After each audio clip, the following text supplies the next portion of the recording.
When he was in the hospital, in 41 days, he gained 1 pound and 12 ounces. And after he was released into his mother's care, in 2.5 months, this baby gained 7 ounces. His weight at death was 5 pounds and 13 ounces, and he was about 5 months old. So that's unacceptable. So, Ms. Woods, you're here this afternoon. And you just heard from one of our favorite ADAs, Larry Fitzgerald, and she was talking about this Louisiana mother who was sentenced to life in prison back in 2008 for what she did to her little one, her newborn. Turns out she had plenty of money for cigarettes, for booze, for everything else, 2 vehicles, but she couldn't feed her child. This case is one of those that just sends a shock to the court, so much so that the judge sentenced her to life in prison. But here she is asking the board for a commutation. You see, we are going to do my favorite thing and take a flashback to the past, to this commutation hearing, before we go ahead and move to the parole hearing. Now, for some of you who may realize, we are live. This is a live stream. Welcome to the stream, Sir Richard. Thank you so much for being here. Good afternoon, Angel I-74. So this is going to be a little bit different than what we normally do because we don't go live that often here on the Mandu channel. And I am happy to be here with all of you for this surprise live stream. And yes, I think I do need a shave. For those of you who want to tell me, we're going to have to figure this out. A lot of people are telling me in my life, Mandu, it's time to cut the beard. And as I'm looking here without my recording equipment and lighting, I think I might have to agree. But enough of me. We're about to head into this pretty wild, insane commutation hearing. So let's go. You submitted an application for clemency. You're seeking a commutation of your sentence. You were sentenced in the 1st Judicial District, Caddo Parish, in November 2008 to a life sentence for a 2nd-degree murder. Is that correct? Yes, ma'am. All right. Would you answer Mr. Freeman, please? Okay, Ms. Wood, good evening. How old are you, Ms. Wood? 43. Okay, and how long have you been incarcerated on this crime? 17 and a half years. Okay, and how far did you go in school? Prior to my incarceration, 11. What do you have total in education? I have a BA degree in Christian ministry. I have a paralegal certification. I have... That's good. I'm just trying to get to make sure you can understand everything that's going on. Ms. Woods, tell us about the events leading up to this. I know there was a lot going on. Tell us, where were you at in your life when this happened? I was a 25-year-old woman with 3 other children at the time when I gave birth to my son, Emmanuel Woods. He was premature. He had to stay in ICU. At that stage of my life, I was a young mother who was trying to take care of her children the best she could. And I made some terrible decisions. But the woman that's sick before you today, I'm not that same person. Okay. And it is. Were you involved in Hurricane Katrina? Yes, sir. Did your child stay in the hospital prior to being released, or was premature? He was in the ICU prior to being released from Tulane Hospital. When he was released from Tulane, he was released in August, the beginning of August. After that, Katrina came. I decided to leave to save me and my children. So we fled to Shreveport, and that's where we resided in Shreveport. My son passed away 2 months while we was there November the 27th because of my. Would you say y'all was struggling at that time? Repeat that. I can hear you. Were you struggling at that time? Yes, sir. Yeah, I mean, what was some of the struggles y'all were facing? We didn't have affordable housing at the time. We was living in shelters. We was refugees at that point. We was living in hotels. We tried to find housing. It took us some months to find affordable housing, and we did find housing. We lived in Hollywood Heights in Shreveport, and my 2 oldest children was going to school, and my remainder children was home with me. I was stressed out. I was depressed. I was lonely. My family wasn't around me. I didn't know if they was alive or not.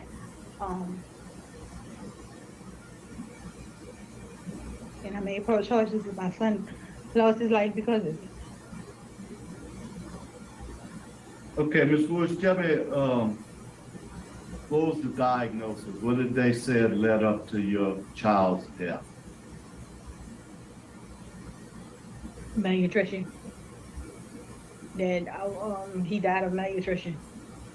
And I saw in the report where you attempted to feed him different things. And yes, I changed his formula to organic milk. And due to my choices, I thought I was making the right choice, but clearly I didn't. And like a couple of months in, he passed away. Yeah, and why did you have to change to regular milk? Because the formula that he was taking, he wasn't swallowing. He was always throwing it up. And then we ran out of WIC vouchers. So I decided to switch it because he wasn't taking the formula like he was supposed to. So I switched it to organic milk. And I thought he was doing better, but he wasn't thriving. And I should have did it. Hey, Ms. Woods, I see you took a substance abuse class. Were you drinking any at the time when this happened? I was drinking. I used to drink beer. Not regularly, but I did drink. Do you consider yourself an alcoholic? Yes. Have you done stuff in prisons to address this? Yes, sir. Since I've been incarcerated, I've been in numerous self-help programs, such as Living in Balance, Substance Abuse, AA, and Life Healing Choices. And I also facilitate Life Healing Choices. How many other children do you have, Ms. Wood? I have 4 You're in children. contact with all 4 of your other kids? Yes, sir.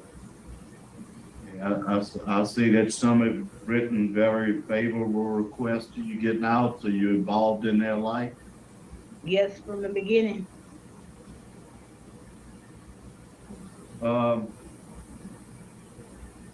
Leo, there's not much you can do about it, but the judge was opposed and the district attorney was opposed, the sheriff was opposed.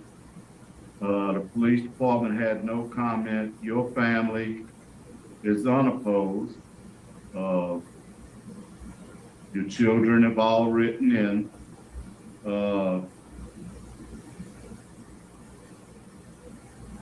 You're a low risk, you're a low need. medium custody. What other classes have you taken while you've been in prison? I've attended seminary. I've attended life healing choices, trauma healing, CJI classes. I have attended MRT. I have attended Toastmasters. I'm still an active Toastmaster. Louisiana Lead Out, IC3, Reentry, Serve Safe, Basic American Sign Language, Cage Your Rage, Parenting, Blackstone. What And class have you liked the most? The class of one of the self-help classes that I think that I really got something, I got a lot of stuff out of all the classes that I've attended, but I can say parenting. I have taken parenting, and I also took in a Christian version of it, Hannah's Gift. And it taught me that even though that I'm incarcerated, I still can reach out and have a relationship with my children. And that made me say, you know, even though I'm behind these locked doors or these walls away from my children by distance, I still can be their mother spiritually.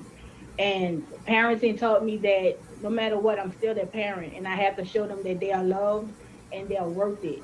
And no matter what mistakes that their mama made, they can be more than what I have become. Okay, Ms. Woods, I see you've only had 6 disciplinary write-ups. The last one was in 2011 for disobedience. And see any real serious write-up. What are some of the community services you've provided to other people since you've been in prison? I have assisted with teaching Onesimus, teaching life healing choices, Hannah's life healing choices, and also I'm a choir director. I was a mentor, and I'm still mentoring. I was a mentor before I became a mentor in reentry, so I'm still mentoring people, my fellow inmates on the compound. Council stuff, so I mentor them in that capacity as well. I'm a lifer in Lifers Association, so we pitch in and do things for the community. So I'm involved in numerous of activities in my environment.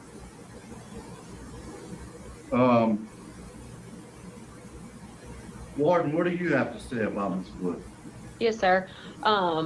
You know, we really don't have any issues with Ms. Woods. As you can see from what she's talked about, she's participated in numerous educational classes and therapeutic programs while she's been here. Again, we talked about only 6 write-ups, so she's not been any security risk or disciplinary issue on our end. Low risk, no need. She continues to want to improve herself and continuing with seminary. She has done the sign language, which is helpful on our end when we're needing it. And right now she's more recently in inmate council. So she kind of, you know, a jack of all trades, kind of has done wanting to learn and want to do more. So she's very helpful for us on the compound.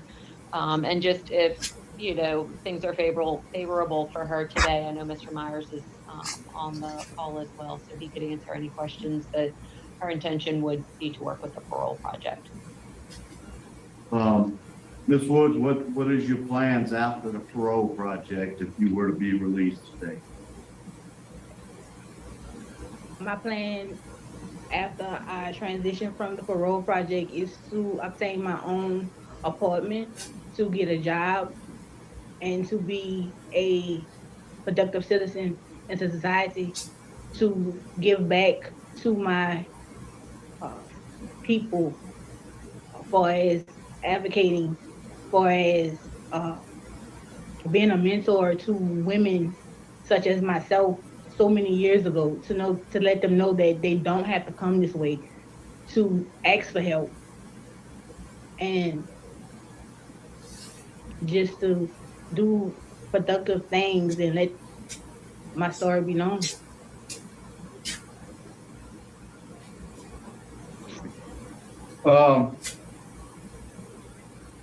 Okay, I have no further questions. Okay, thank you.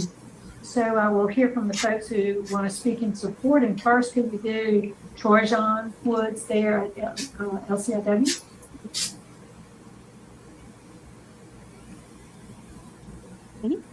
All right, how y'all doing? I'd like to let it be known that I haven't had much like time with my mother as in growing up, but from what I've had time with her since she's been incarcerated, and that she's been reaching out to me and being supportive of me in spite of her situation, she's a totally different woman. I've really seen her grow throughout the years. Like, this isn't just me, like, here and there, like, we have a close relationship, and I've been there with her as she's taking steps and steps, you feel what I'm saying? And through adversity, she still stays optimistic, you feel what I'm saying? She doesn't take it out on others. She puts all her trust into God, you know what I'm saying? And she taught us to put our trust in God.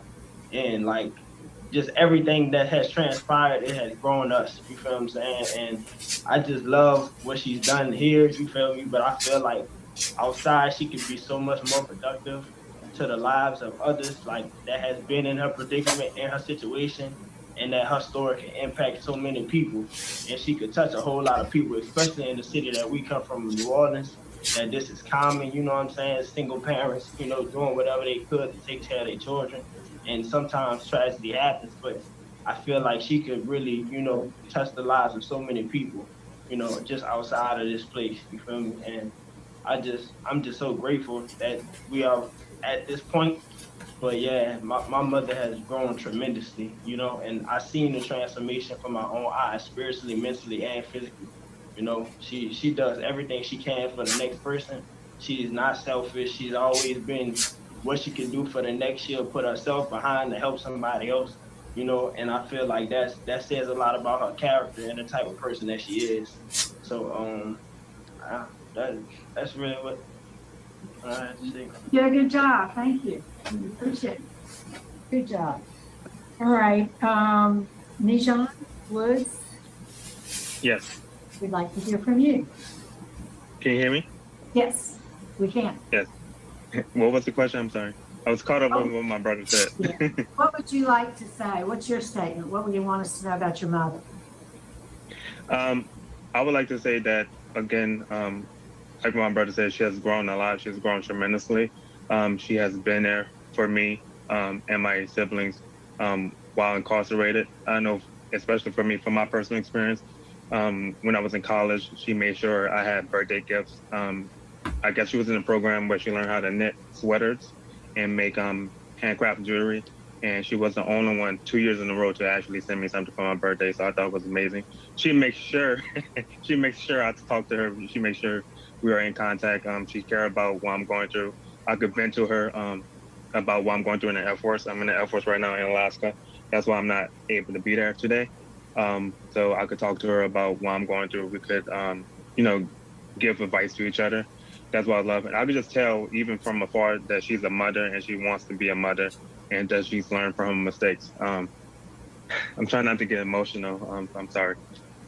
But as my brother said, I believe she'd be more productive on the outside, and it'd be great for us all, for all my siblings, to have her there, have her physically in person, not just spiritually, you know? Yes, sir. And thank you for taking the time to speak with us today, and thank you for your service. Thank you for your support, and no problem. All right, and then let's see, Troy DeLong. You want to step up to the podium, please? Ma'am. Thank you. Good afternoon, everyone. I appreciate this opportunity. Anybody up there. I can only echo the same sentiments that have been echoed so far. I've met Tiffany, both of us are young people, and I'm emotional and all of some folks. Yeah. But when me and Tiffany met school, I didn't have a clue. She didn't have a clue. For time. Not making no excuses. Real. And when I met this woman, just looking back, and doing it becomes so much trauma at that point. I'm 19-year-old woman with a child. And I no easy. She ended up being for me. And 3 months into her pregnancy, I left. So trauma, abandonment, thing she was dealing with. And so, you know, it happened. And but I like the way she bounced back, her resilience. And I like I be thinking about it sometimes. It made me feel good sometimes, but I like to look at it as a female version of me sometimes. Because we kept in contact with each other out in incarcerations to write each other out with our cousin. Sometimes we couldn't even keep up with the letters. We didn't even have a chance to respond to the last letter to get another letter. Like, oh, we got to address the first letter first. Make a long story short, I watched this woman. Every step I made, you heard what she said. So first of all, she had a school further back than me because I started with a GED. I went to the GED. She got her GED. Not long after, she said, I'm thinking about joining the seminary. I was already in seminary on my way out. I said, you should. It's to change your life. Whatever. She never got to seminary, did that. Malachi Dash came about. I was on the leadership team with Malachi Dash. She ended up being on the leadership team with Hannah's Gill. We helped her write Psalms 1. She helped her write Psalms 23.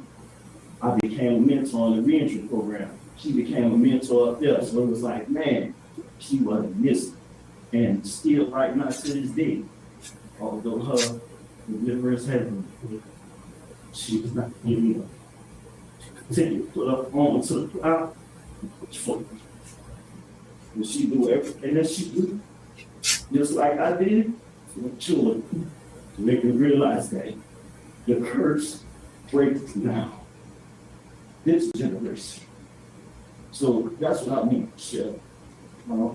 I can't wait, just like my son said, if this my uncle will give her opportunity, I can't wait to see prevention because in society and young women, the good work that she had, you do great advocate, and I will be there every step of the way. I'm married, and my wife is in full of this, and of her too. And that's what I'm getting with. Because see how So I'm sorry, y'all. I hope y'all did make out some of that. We did, we got it. Thank you. Thank you for being Thank here. y'all for your time. Appreciate it. All right, Parole Project. Brief comments, please.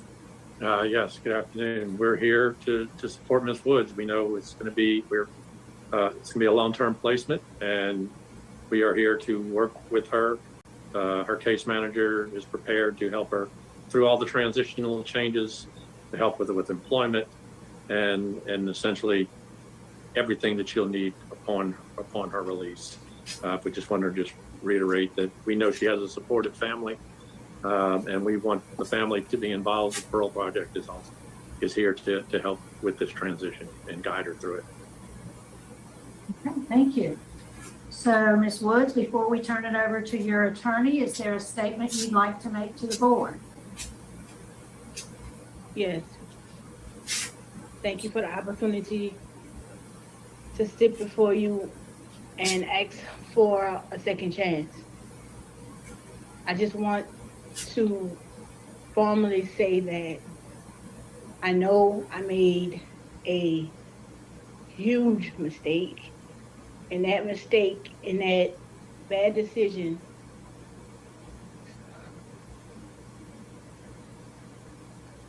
allowed my son not to be able to be alive today. And I take full responsibility for that, but I'm asking for mercy in the court to be the mother and I couldn't be physically to my children that's still here. Thank you. Mr. Lancaster, excuse me, I believe before I turn it over to you, I do believe we have someone from the DA's office who wants to speak. Is Ms. Suzanne Ellis still on? Yes, I'm here. Go ahead, ma'am, I'm sorry. We'd like to hear. Yes, thank you. And I'd like to thank the board for accommodating me. I know it was a last minute thing, but I was unaware of this hearing until this morning. I do want to say I've been in ADA. It'll be 26 years later this month. Most of that time spent working with homicide cases. And the reason I made the efforts I did to get on this call today was because this case has stuck with me all these years, like very few have. I prepared this case and presented it to the grand jury. I handled the appellate and federal habeas work, and I cannot forget the sight of Emmanuel Woods. I will go to my grave remembering this baby. One of the reasons for that is I had to view repeatedly the autopsy photos of Emmanuel. Tiffany Woods said over and over and over again for months during this investigation that she didn't see anything wrong with him, that she didn't know anything was wrong with him. No one who saw that baby could have thought that he was okay.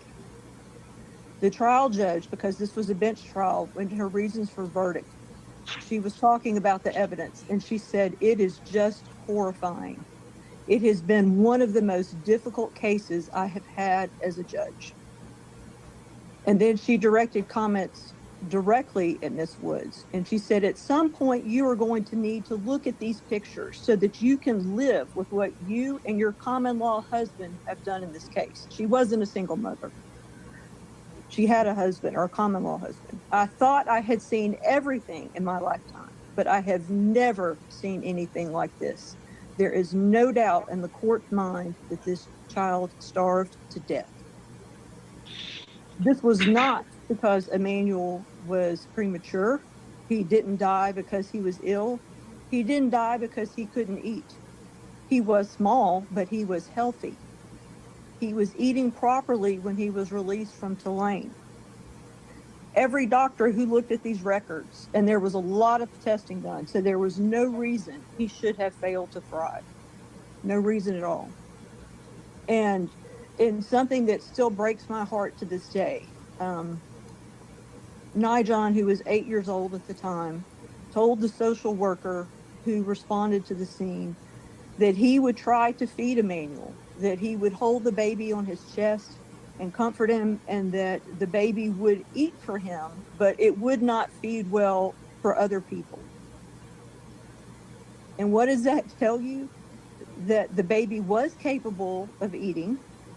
He was just not being provided with even minimally adequate nutrition by his parents. And that an 8-year-old had more patience, more caring, and more concern for his infant brother than the baby's own parents did. So if the baby was healthy and could eat, why did he starve to death? And the answer is easy, because the WIC voucher that paid for the prescribed formula ran out. And Ms. Woods said today that they put milk in his bottle. Well, they did put milk, but they cut it by half with water. They were feeding a premature infant of a few months with half milk and half water. And as the judge summarized in her findings, at the time of his death, they were living in a nice home. They had televisions, they had furniture, they had a stocked refrigerator, they had ample food in the house, and they had not one, but 2 cars at their disposal. They had FEMA money, they had other governmental assistance, and Emmanuel's father, who was living in the home, had a job. And as the judge found, in spite of having money for food, beer, and cigarettes, they chose to starve Emmanuel. And Ms. Woods did not, even then, claim ignorance on the point of what she was supposed to be doing with Emmanuel. We had the records to show that Tulane instructed her on what to feed her baby, how often to feed him, and how much. And she testified at her trial, and she said she knew they were supposed to feed him the prescribed formula, but that she and her husband just decided not to do it. They didn't even take the baby to the doctor. He never saw a doctor after he left Tulane, not one time. Furthermore, when I was conducting the investigation of this case, I got CPS records from New Orleans. And this was not the first time Miss Woods harmed one of her children in this way. One of her older children, CPS had to intervene because she was doing the exact same thing.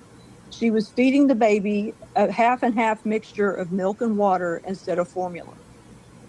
And it was harming the child, and CPS had to intervene to protect them. And before the baby could come back, they educated her then on how to feed a baby properly and what to feed them. She knew. She absolutely knew. She had lived with a child being harmed by this course of action before. And here she is with a small premature infant, and she did it again. And just to give you an idea of how bad it was, I wish I had the pictures to show you. Judge Garrett summarized the reaction of the defense's expert pediatrician. This was not our doctor. This was the defense's doctor. And she didn't see pictures of the baby for the first time until she was testifying at the trial. And the court said, and I'm quoting, "When she saw the pictures, she was horrified. I need the Court of Appeal to understand that. When she saw these pictures, this was the first time she had seen these. This look of horror went over her face." And this same doctor, the parents' expert, said that feeding this baby milk and water would result in the child having seizures within 2 days. The detective who responded to the scene described Emmanuel as very, very thin, with arms and legs that looked like pencils.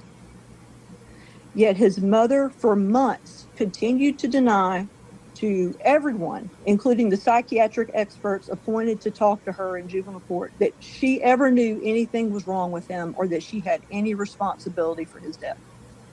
No one who saw that baby could have said that honestly. And I know the board has to focus perhaps more on how Miss Woods is now than she was at the time. And for that, you have her testimony and that of her family and her supporters, and I understand that. But I would ask you to please bear in mind that, and the trial judge made a very lengthy finding in this case. And she made finding after finding that Ms. Woods lied about almost everything. She attributed basically zero credibility to Ms. Woods. Lie after lie after lie. And in just one of many examples, Ms. Woods said she never took the baby to the doctor because she was, in her words, stuck in Shreveport. But her family, there's only 2 adults, they had 2 cars. Her husband drove to work several days a week. They went to Walmart at least twice the week the baby died. You cannot believe what Tiffany Woods says, because lying is what she does, because she cannot or will not accept responsibility for her actions. Her words today were the first time I have heard or read anything from her accepting responsibility. She filed pleadings, I think it was last summer, asking for relief with the court here, and didn't take responsibility for what happened. So I would submit to you that a more accurate view of her character could be found back in 2005, because both the detective and the CPS worker, and then later the psychiatrist who talked to her, described an utter lack of grief or concern on her part over the death of Emmanuel. They said she was completely unaffected. The social worker on the day Emmanuel died said that she attempted to console Miss Woods about her grief over losing her child. And Miss Woods' response was, and I am quoting here, "I'm not grieving. When I found it was stiff, and it was going to die anyway, and I didn't kill it." So you can imagine, and I'm sorry, but you can imagine my outrage today when at the beginning of Miss Woods' questioning, she once again referred to her baby as it. I wrote this down in quotes. It was in the ICU prior to being released. She was not grieved that Emmanuel was dead. She did not accept any responsibility for his death, and she could not, quite frankly, have cared less. And those statements are not my opinion or my belief. Those are her own words. Those words are monstrous. And in my opinion, Tiffany Woods is a monster. And I'm sorry, but I am outraged by her seeking any chance of clemency. This baby was the most pitiful thing I have seen in 26 years. Please do not give her an opportunity at release. Do not give her an opportunity to harm another child, because I am convinced that if she can, she will. She has shown this is not a one-time lapse of judgment. It was a pattern of behavior, and she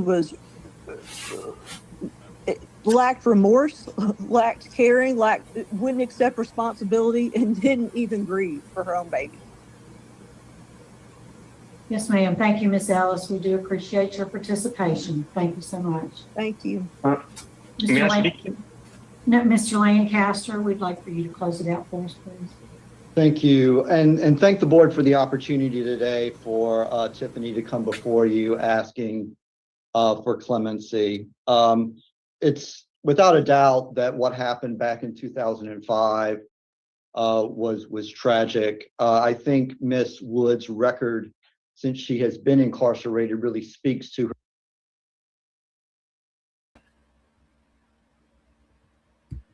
Sorry, guys. I just wanted to jump in for a second. I know I don't normally do this, but it is a live stream, so I messed up there a little bit.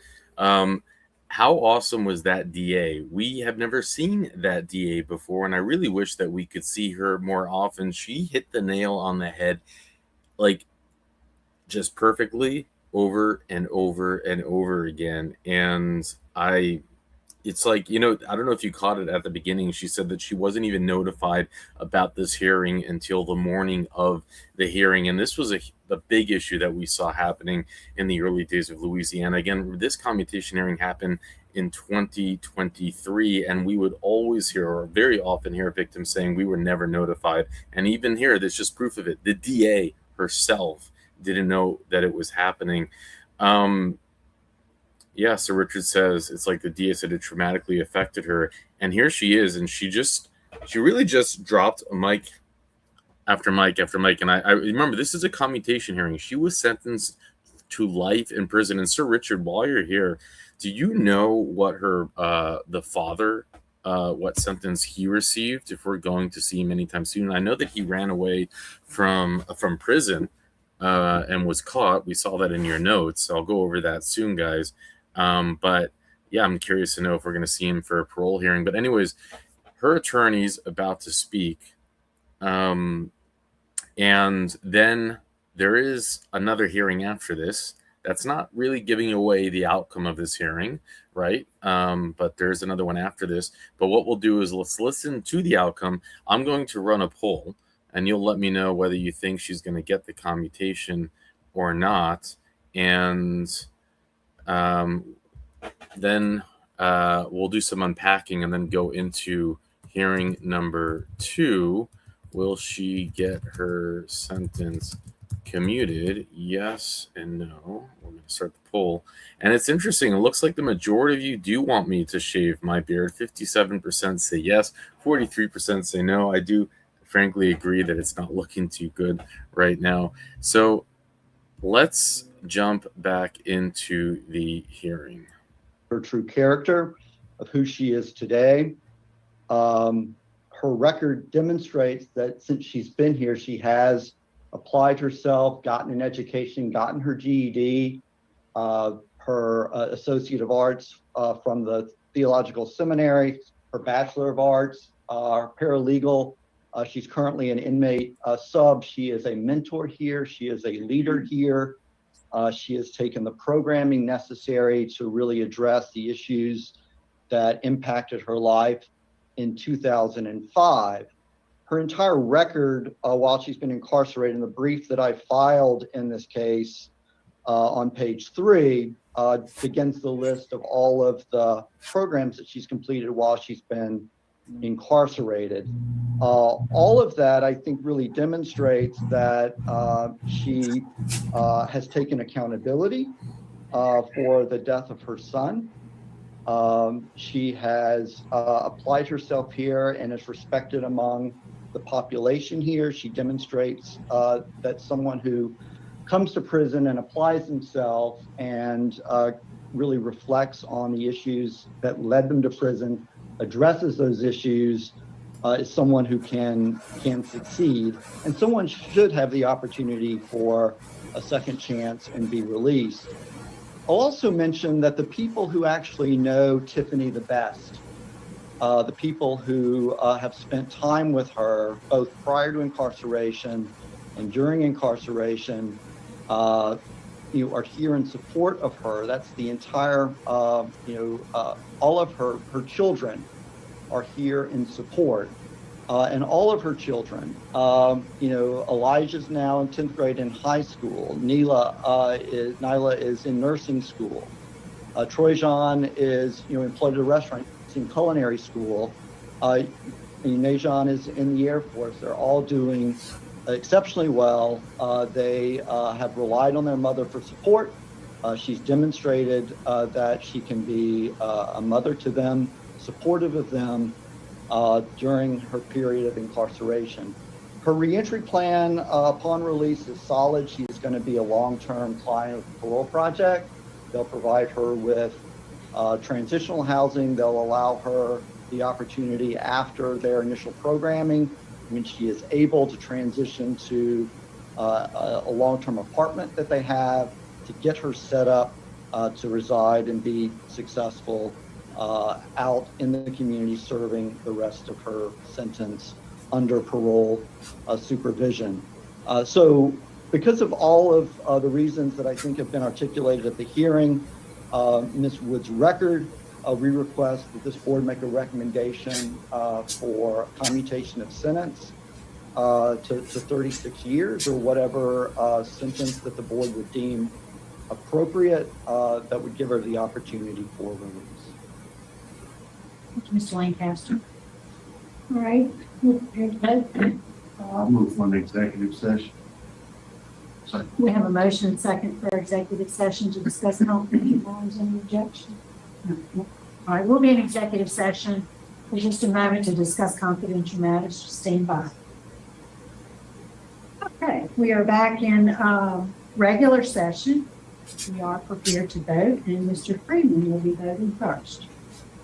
Okay, this is a very, very tough one. You see things one way, and I clearly heard what the DA had to say, and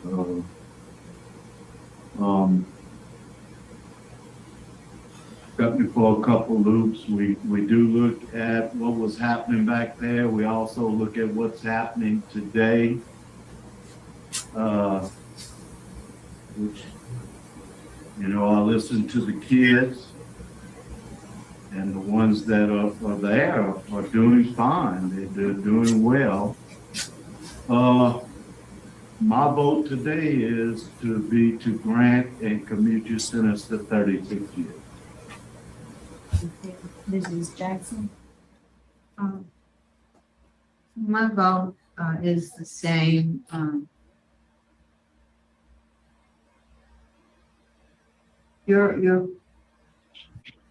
You're not the same person that you were.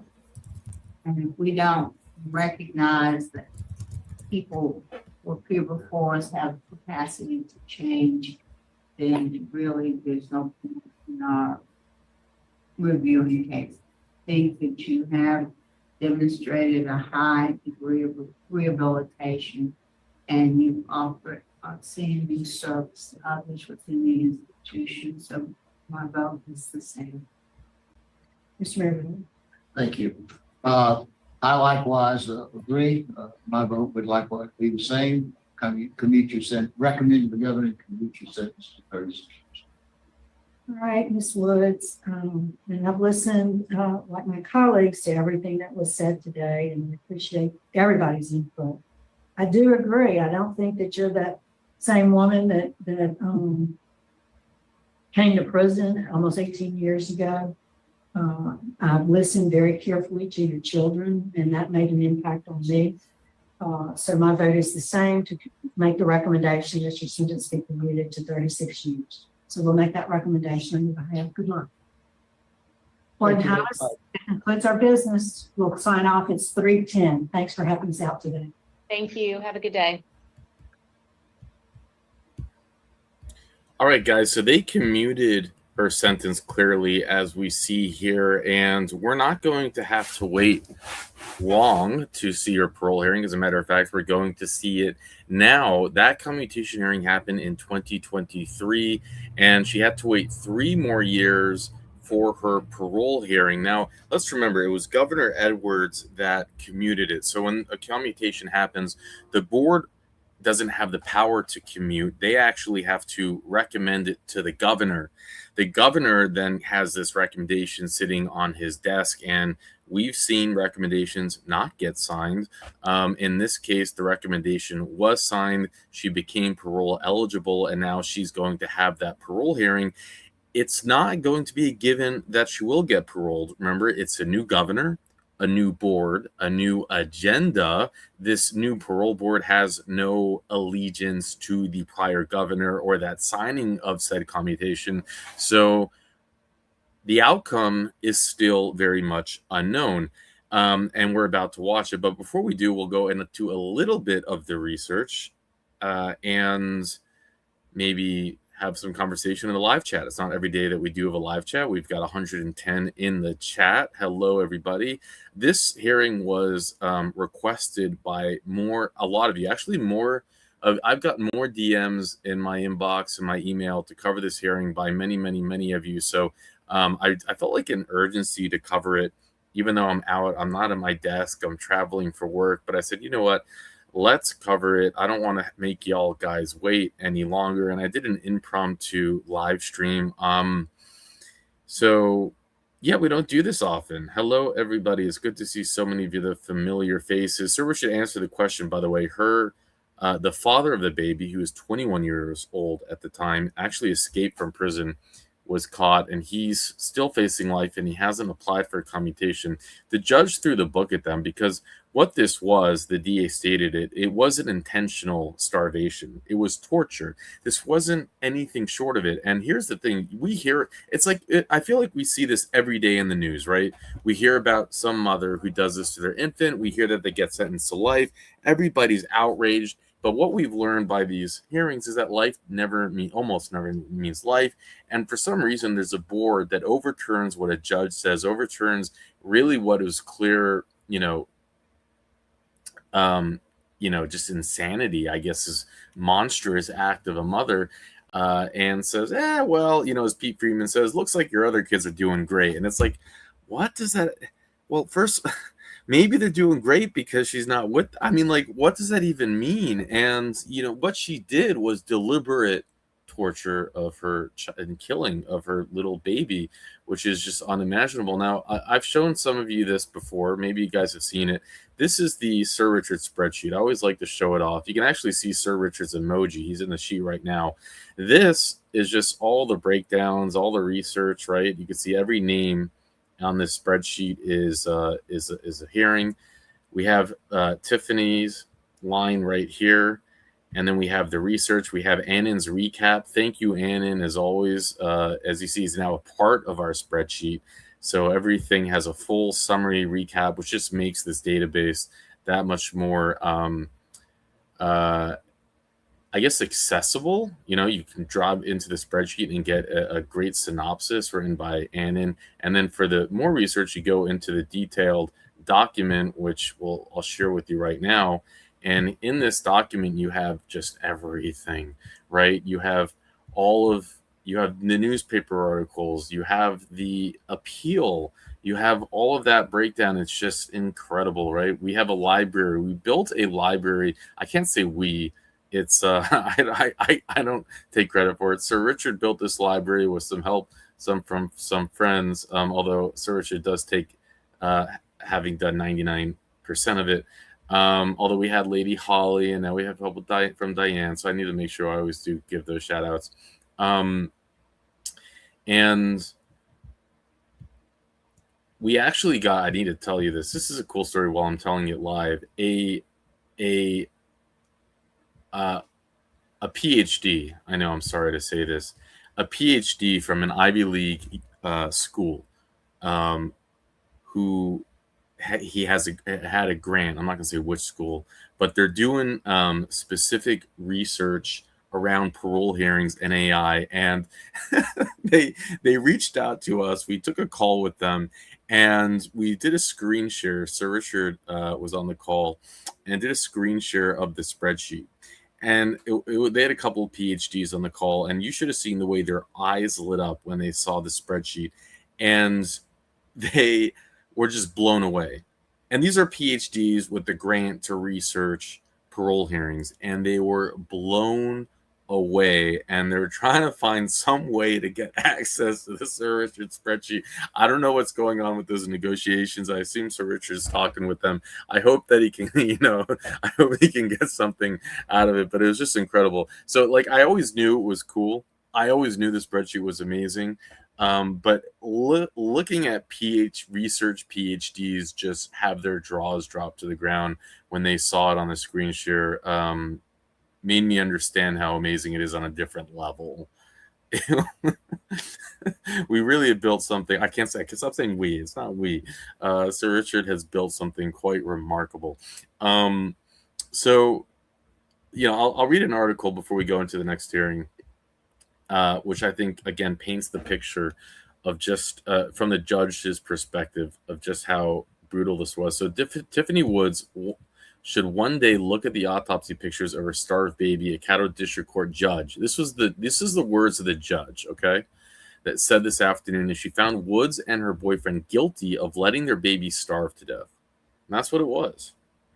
The child's mother and father, who were Hurricane Katrina evacuees, had money for beer and cigarettes, but not money to properly feed their child, the judge added. Judge Janet Garrett, who decided the case in lieu of a jury, found Woods and Emmanuel Scott guilty of second-degree murder in the death of their 5-month-old baby. 5 months. 5 months. And to think the baby lived, I think, for like 6 weeks or maybe more, maybe 2 months in the ICU ward. Can you imagine the love the baby would have felt from all the nurses and doctors in that ward, and the blood, sweat, and tears that those nurses and doctors did to ensure that this baby, which would have been a miracle baby, nothing short of a miracle baby. Hi, Kendi. Thank you for saying hello. And they hand her off to her parents, and the parents kill the baby. Like that, like, oh, well, let's mix the milk with water because we're just too cheap to buy proper formula. I mean, you can't. This is sociopathic, psychopathic behavior, nothing short of it. Someone who should never be given a second chance at life, and it's just crazy to me how that can be overlooked. And at her hearing, again, how she's calling the baby it. Woods 28 and Scott 21 faced mandatory life prison sentences without parole. And look at this. Neither expressed any noticeable reaction as the judge announced her verdict and told of the impact that the photos of the dead baby had on her. I thought I had seen everything until I saw these photos, the judge said. The only way I can describe these pictures is absolutely haunting. The couple's baby, Emmanuel, died in November 2005 at a house on Ralph Place in Shreveport. An autopsy determined the baby, who weighed 6 pounds, Edelman, died of severe malnutrition and dehydration. Prosecutors said he weighed half of what a child at that age should weigh. Woods and Scott both denied intentionally causing the baby to die. Woods told police that her son had been sick, but she did not know he was starving. The couple said that he switched from an infant formula to regular milk because he took it better. The decision to go out the formula was more of a poor choice. A poor choice. They had money for beer and cigarettes, so they had money for formula. Defense attorney Eddie Mountain said that the baby, who was born premature, was not getting better, but his parents did not believe he was getting worse. Shut up. And as we heard, they had everything. They had every government handout. They had 2 cars. They had a home. They had a fridge full. They had beers and cigarettes. But what did they do? They starved their baby. And you just can't make this stuff up. And now she is going to have a chance at parole. And like I said, it's a different parole board. They have no allegiance to the other governor. So I'm going to drop a poll now, and I'm going to ask you, do you think she's going to get granted parole? And you let me know. I'm just going to give you one option, yes or no. If you want to wait till you answer, you can wait. You can wait up until deliberation to fill in the poll. Let's go. Let's just jump in and watch the hearing, and we can chat more at the end. Let's go into it. It's that was her son who was raising his hand. I mean, it was, you can't fault the son. I bet it's just, all right, let's go. We got Leon Fitzgerald here. Let's see if I did the proper editing.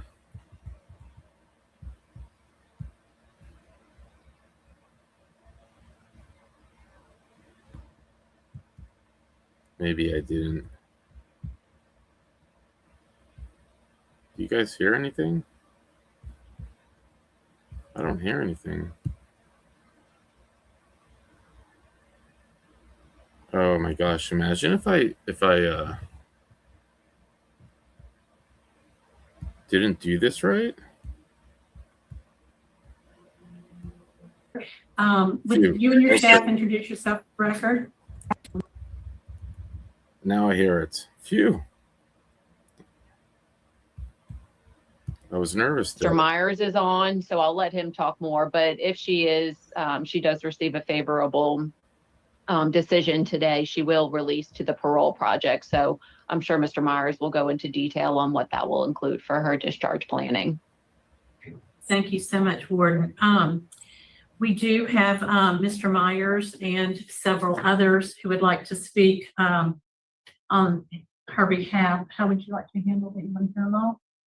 Well, first of all, Tiffany, I would like to hear from you and find out, can you, in your words, tell us why you're before this panel today and why we should consider an early release? Yes, ma'am. Well, by the time of my crime, I just had my 3rd child. Then I had my 4th son, my 4th child, Emmanuel Anthony Woods. He was born June 23rd, 2005.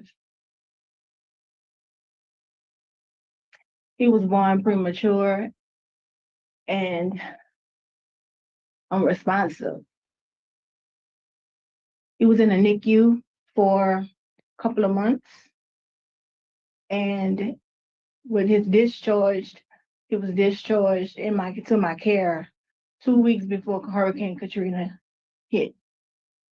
Me and my family left our home August the 28th of 2005 because I wanted to save my family, my children.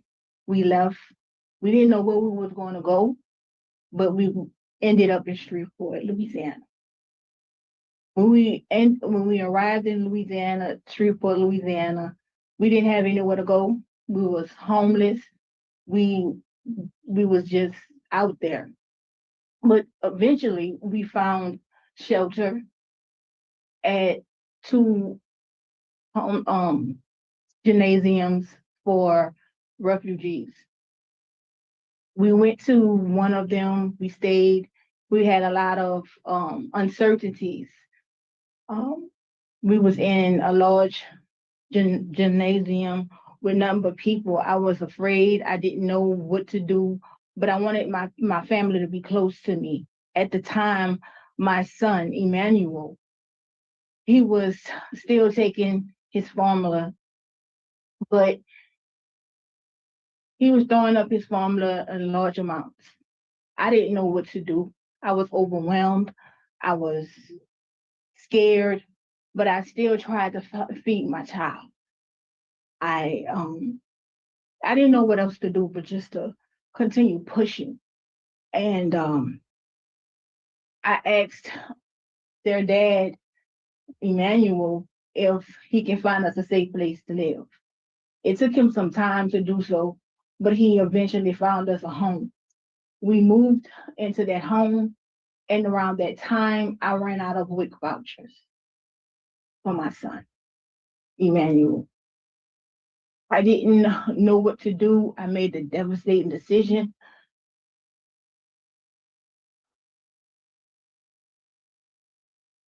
Chase my child's milk, and he was taking his milk because I felt that by him taking it and not throwing up at large amounts like he was when he was taking his formula, I thought he was doing better, but he wasn't doing better. I didn't know how to go about anything but survival mode. When I was giving him his milk, I really thought he was doing better. I love all my children. I love every last one of my children. I love my son till today. I love him. And I know he's gone because of me. But I didn't mean to take his life.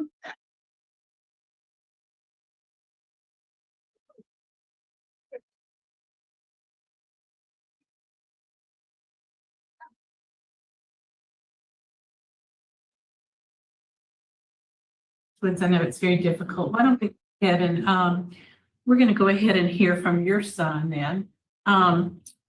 Mr. Najon Woods has joined us via Zoom, and we'll go ahead and listen to him. Okay. Good morning, Parole Board of Louisiana. Can you hear me? Yes. Greetings from California, and thank you for taking the time to hear me on this morning. My name is Najon Justin Woods, and I'm speaking on behalf of myself and my 3 younger siblings to express our full and unwavering support for our mother, Tiffany Woods. I want to acknowledge the seriousness of her past actions and the impact that they had. We all lost something that day. My mom lost a son. My siblings and I lost a brother.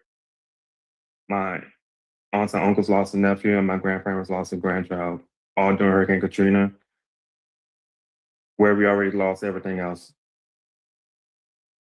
And then we lost our mom physically to prison, but being in prison didn't stop our mom from loving us and mothering us. Even though she was not there physically, she remembered birthdays, sent gifts, wrote songs for us, talked to us on the phone for graduations, proms, and she would always encourage us to help us through our hard times the best she can in the capacity she could. Members of the board, it is my belief that we all need her children. All her children need her, and we long to build our relationship with our mom outside of prison. We all served the sentence with our mom. In her own way, she was there when most family members were not. And I believe she deeply cared for us. Over the years, we witnessed her grow into a new woman. Through visits and phone conversations, my mom has expressed deep remorse for her past actions and has worked hard to address the underlying issues that led her to incarceration. It is my belief that she has shown commitment to rehabilitation through her programming, maturity, accountability, and her new faith in God, which she shares with us regularly. All her children, our extended family, and the communities that we're a part of are all prepared to support her in housing, guidance, and stability. She will not be alone in this transition, and if granted parole, I know that she will continue improving herself and proving herself. I respectfully ask with humility that the board considers us, her children, and our forgiveness and the love for our mother, her progress and mindset and her behavior while incarcerated, and our family's commitment to her success while making your decision. And I want to thank you for taking the time for allowing me to speak on behalf of my siblings. Thank you. Thank you very much. Very well spoken. We also have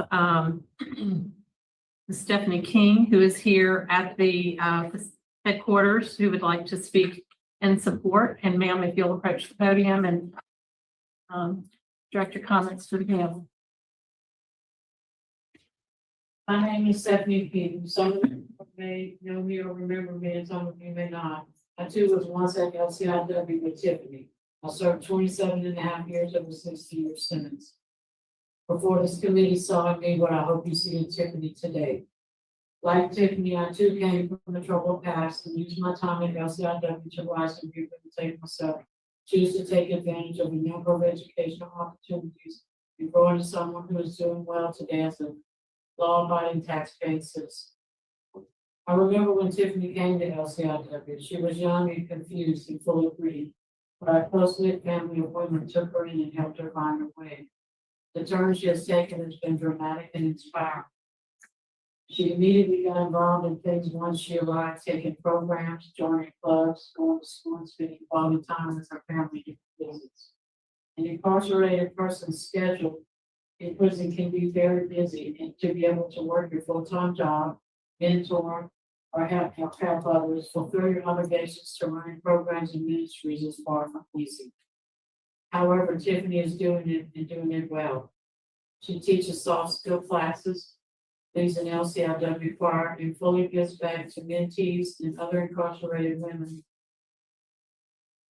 in any way she can. She has grown and used the time she has been incarcerated to find her footing and become deeply rooted in her relationship with God. She graduated from the New Orleans Baptist Theological Seminary with a bachelor's degree. Today, she has a community she never had before. She worked with a tight-knit community of women, of formerly incarcerated women who have been with Tiffany along the way, now reside in that room. We want you to know that we are still here to support her as we supported her in prison. She is not alone. She will be loved and she will be supported. Today, she has the Louisiana Parole Project, friends, and family completely ready to stand by her side and help her navigate with any issues, situations, or problems she will encounter. And today, I pray you see how far she has grown and all the things she has done to better herself while incarcerated. I pray you see how she has truly transformed her life and become a whole new woman. Thank you. We also have Carrie Myers with the Louisiana Parole Project who would like to speak. Yes, good morning, board. Carrie Myers with Louisiana Parole Project here on behalf of Tiffany Woods. You've read her package. You see the Tiffany, the trauma and dysfunction of her childhood and early teens, the chaos surrounding the aftermath of Katrina, and a person who lacked the skills to cope with everything she had experienced. But the Tiffany that's sitting before you now has coping skills, is educated. She went from not having a high school education to now being college degreed. I'm not going to go through all her accomplishments. I'll let her attorney do that. But you can see they're extensive and extraordinary, what she has done. We're here to support Tiffany in her transition. You can see also the family support and community support that she has. The Parole Project is prepared to also do what we do and help her through this transition. She's already been interviewed and assessed by our mental health team, our employment team. She is absolutely prepared for gainful employment. We have a plan for her transition and support systems, counseling, and the other things that she would need.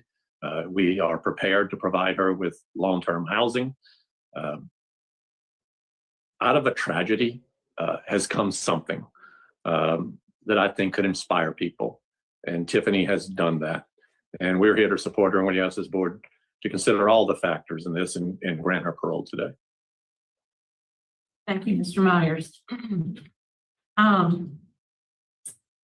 Tiffany, I think at this point, we have also your attorney, Ms. Hutchinson, and I would like for y'all to decide. Mr. Barra is going to start asking questions. Ms. Hutchinson, would you like to make a statement before or after the questions are asked? I'd like to go after the questions if that's allowed. Thank you. Certainly. Mr. Barra? Well, my questions would be answered by your brief, so I'm deferring that you. Okay, so, well, thank you all again, for considering Tiffany and her case. She comes before you today because of the process afforded to her by the Louisiana State Constitution. In 2023, this honorable board recommended her sentence be commuted to 36 years. And as you know, that recommendation does not come easy. So today I'll spend a little time reiterating what was present in 2023 and what is still present today. And she seeks parole at 20 years and about 55% of that sentence. And I know y'all have the brief, but so I'll be brief about it. She has the paralegal certification. She has worked previously as inmate counsel. She has associate's and a bachelor's degree in Christian ministry, and she has hours actually towards her master's degree. And if you see the letter of recommendation by Dr. Sharkey, who's the director of chaplaincy for the Department of Corrections, she talks about how Tiffany kind of has integrated her faith and her ministry into being a choir director. She talks about the choir is not simply about music or performance. Tiffany has intentionally used rehearsals as opportunities for spiritual formation. She regularly opens her practices with scripture and prayer and often holds meetings focused solely on studying the word of God and building godly character. And it just shows you that she's intertwined her education and her spiritual beliefs in the work that she does regularly. So gainful employment through the Louisiana Parole Project won't be hard. She has crew leadership. She has pesticide. She's able to do pesticide, both residential and commercial, as well as serve safe. She's been a mentor. She's done peer ministry, doing rounds at the infirmary, choir director, and she's taught trauma healing. You'll see from Nijon speaking and her talk about Hannah's gift and learning how to add faith in her parenting from a distance, one of the core classes that helped save her. She's volunteered around the prison and programming and speaking to people that come in, and she's a published author. Exhibit 11 is all her publications, writing through her trauma and her grief. She's taken self-help programs, and all of this was started when Tiffany got in, when she sat down and had to recognize the deficiencies in her life at the time of the crime. Her education, her parenting, her mentorship, and the immense remorse and grief that she has for the loss of baby Emmanuel and the separation of her children. She's connected with those who were harmed the most after the crime, and that's her children, the siblings of baby Emmanuel, the grandparents, the aunts, the uncles, the cousins that are all present with you and who support her. Because of her sentence currently, Tiffany will be released one day. There's no doubt. However, today this committee is allowed to control what that release looks like. Today you can allow LPP to be a part of her success. That transition, including substance abuse classes, grief and trauma management, and family reunification, employment services, housing, that provide for a safer introduction into community and a reentry that poses no threat to society. I believe that you all see that those most affected by the crime have forgiven her. And no one is saying that this crime wasn't horrible or devastating, but they all are saying that they want her home. I think that she has proven by her disciplinary record and what the warden has said that she's put in the work. And we are here to support her, and as well as her family and her children. Thank you. Thank you very much. We do have opposition, and we will allow Ms. Fitzgerald with the Caddo DA's Victim Assistance Committee to speak. But we'll go ahead and ask some questions if you want. I'll have Mrs. Stapleton, do you have any questions? I'm going to let Leon speak first. Ms. Fitzgerald, thank you.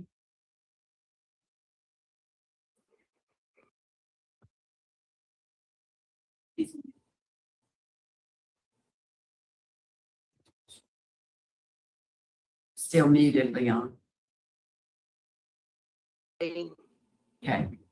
Okay.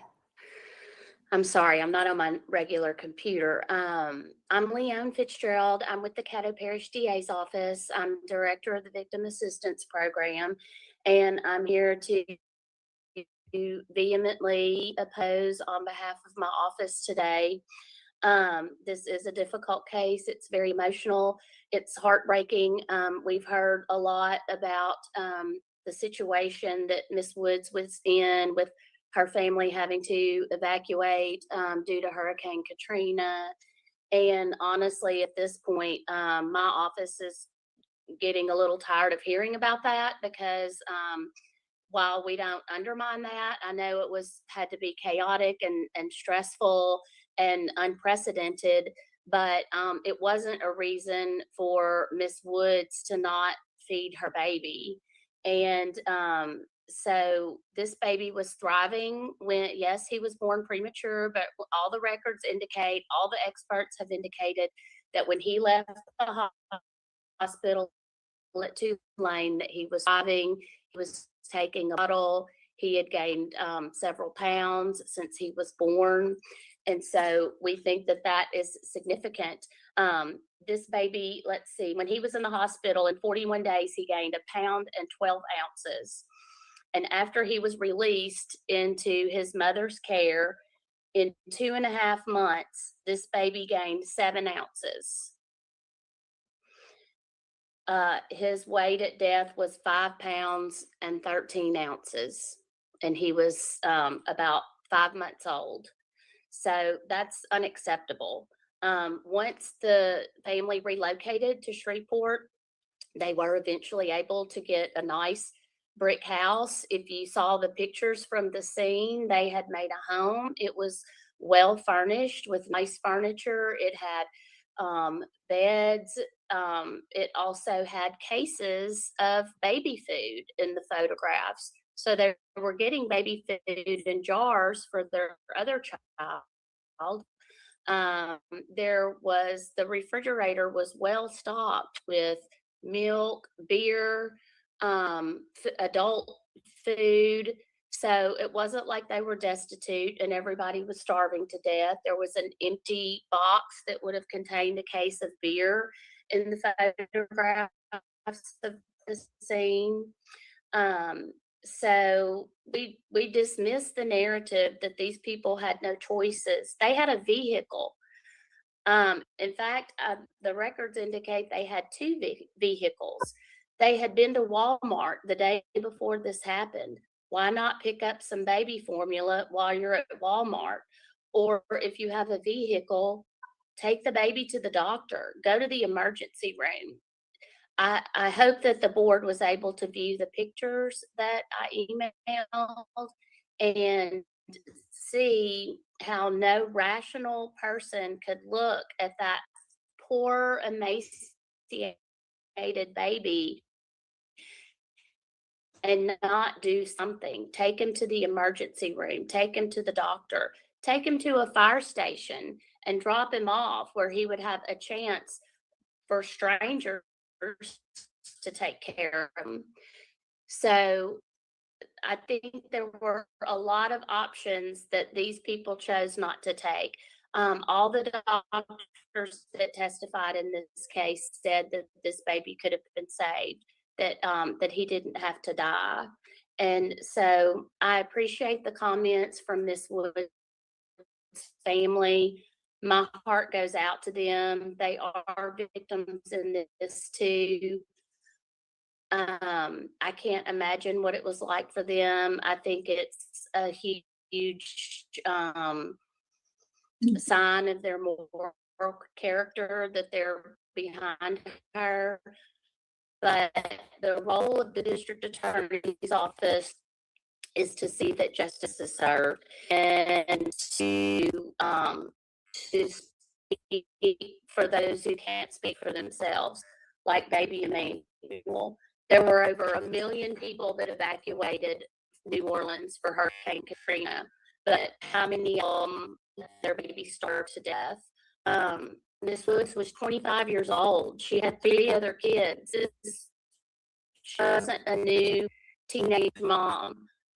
She had a common law husband who was there. He had a job at McDonald's and was working.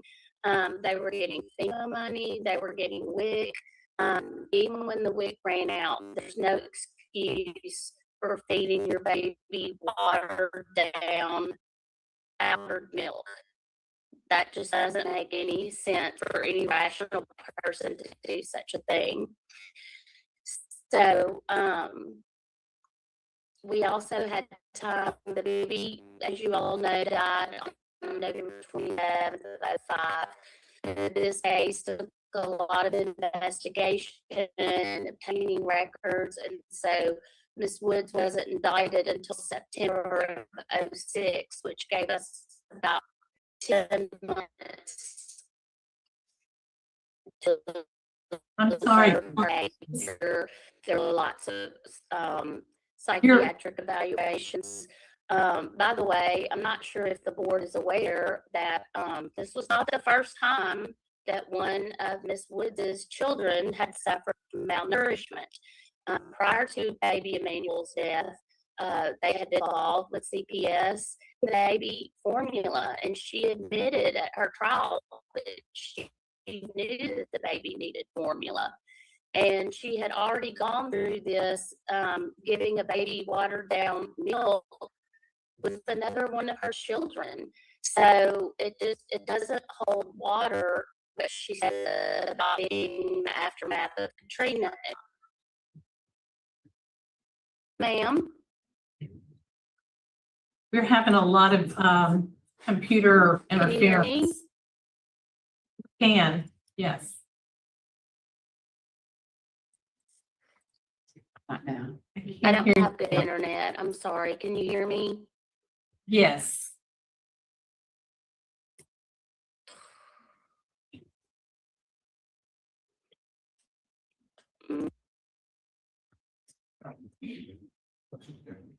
Okay. She's calling in. I think we got the gist of it. Ms. Fitzgerald, because of the computer issue, I think we've got the gist of what you were communicating.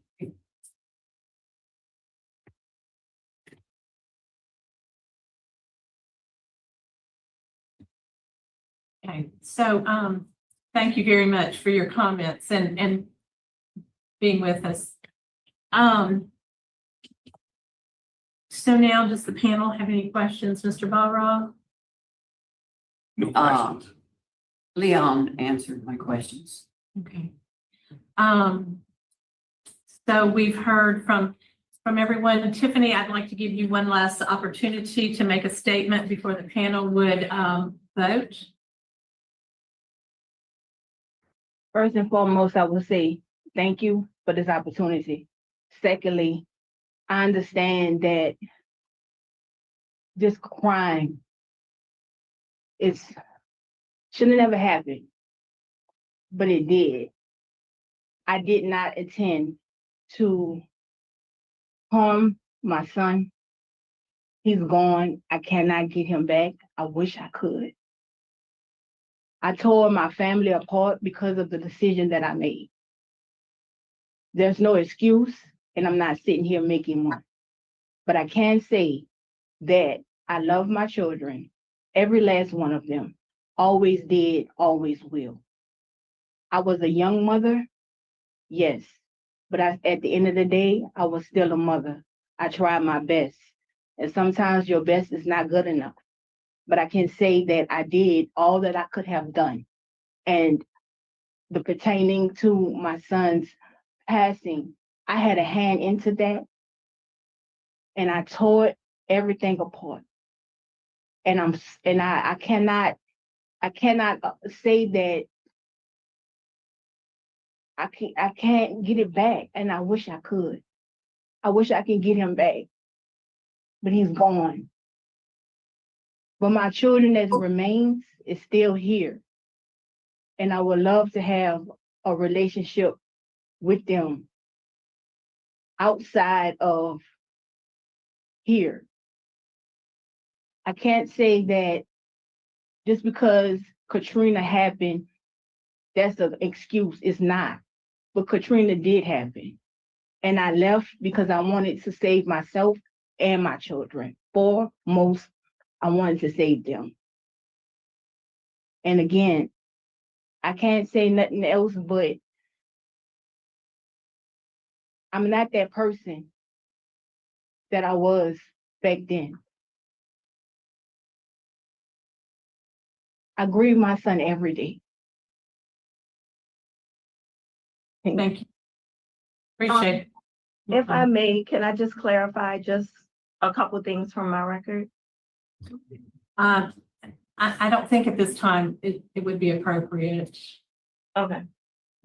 All right. I'm assigned the case, so I'll get to be the one to vote first. Before I vote, I do need to acknowledge that you're doing a good job where you are, that you completed a lot of good programs, which we didn't get into a whole lot of details about, but there's a lot of programs you completed that are very good. You have a low risk on your Tiger score. You got many letters of support from friends, family, employees. You are a true first offender. This is the first crime you ever committed. And there's no victim opposition. We have law enforcement opposition, but no victim opposition. So all of that being said, I'm going to vote today to grant parole to the Parole Project for a minimum of 1 year, that you take mental health classes, substance abuse classes, parenting classes, whatever they have to offer at the Parole Project. I want you busy with classes the whole time you're there. Or a job. You know what? Or a job. And a job. Mr. Lou said, or a job. I said, and a job. So we want you to be busy. And that's my vote. Stapleton? I agree with everything that Mr. Barra just said. Everything. And then I saw the pictures of the baby. And then, you know, we heard Leon describe the situation. Based upon what I saw and what I heard from Leon as reasons why they indicted you and you were found guilty of the crime of second-degree murder. You did get life, and then it was reduced to 36 years, of which you served half of, 18 of the 36 years. And you've done remarkable, wonderful things. But because of the condition of the child and the circumstances that the DA's office described, I'm not going to be able to grant you parole today, and extreme law enforcement opposition. Ms. Woods, my vote today is grant parole to the Parole Project. You have you pose no risk to public safety. You have done an excellent job of rehabilitation. Your conduct has been very good, and your plans for reentering are excellent. But at this time, you needed a unanimous vote. So today, your parole has been denied. We wish you well. Thank you very much. And that concludes our business there at LCIW. Yes, ma'am. Wow, parole denied. Who else was a little bit stunned? I didn't, you know, it's like, I think the new rules with the parole board only passed maybe in the past couple of years, or which maybe you can confirm, that required her to have a unanimous vote. And I did not know the outcome. I did not check it. I thought that she was going to get granted, especially the way Miss Stapleton came in and said, "Oh, I agree with everything that Miss Ledoux said." And you're like, "No way, the victim's advocate, they're going to grant. They're going to grant." And then she's like, "Then I saw the pictures. And you know what's, you know, for anybody who's watching this, that's going to be like, "Oh, they should have granted." She's remorseful. I really want to know, do you really believe that she's remorseful? And it shocks me every time. I need to say it, because we see it with almost every hearing of a monster. And I just saw in the chat, this angel said, "Justice for Emmanuel." And Emmanuel is the name that I don't believe we heard this monster say a single time. She called her Emmanuel it. She called her Emmanuel, I think, my son, but she never called Emmanuel by his name, Emmanuel. And, you know, her final words, it was like what we've always seen. I'm trying to pull the live chat onto the stage and I can't figure it out. So I don't know. Anyways, oh, here it is. Okay. So she says the classic stuff. "If I could take it back, I would. I was a young mother, 25 years old. I was doing the best that I could." And it's like, this is what, you know, it blows my mind. All these years, right, in prison, all these programs, right, and the Parole Project, and attorneys, and all these people, and that's your final remarks, that's your final speech, and you realize there's no tears, there's no real emotion. She even just like, she tried to make herself sound empathetic and then immediately snapped out of it, to the point where I thought it was a different person talking, because her whole tone and manners and voice changed, where she said, "Can I talk about my record?" And, you know, you find out from Leon Fitzgerald that she had a prior incident of it. This wasn't her first time. The angle's just awful, guys. I don't know what to do to make it better, but it's really driving me nuts.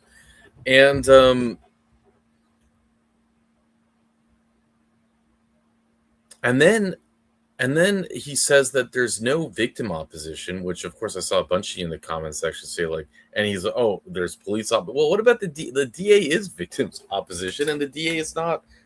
Would they fall into the bucket of law enforcement? He said, "Oh, it's law enforcement." Thanks, Storm. I don't know. It's the lighting and the thing and the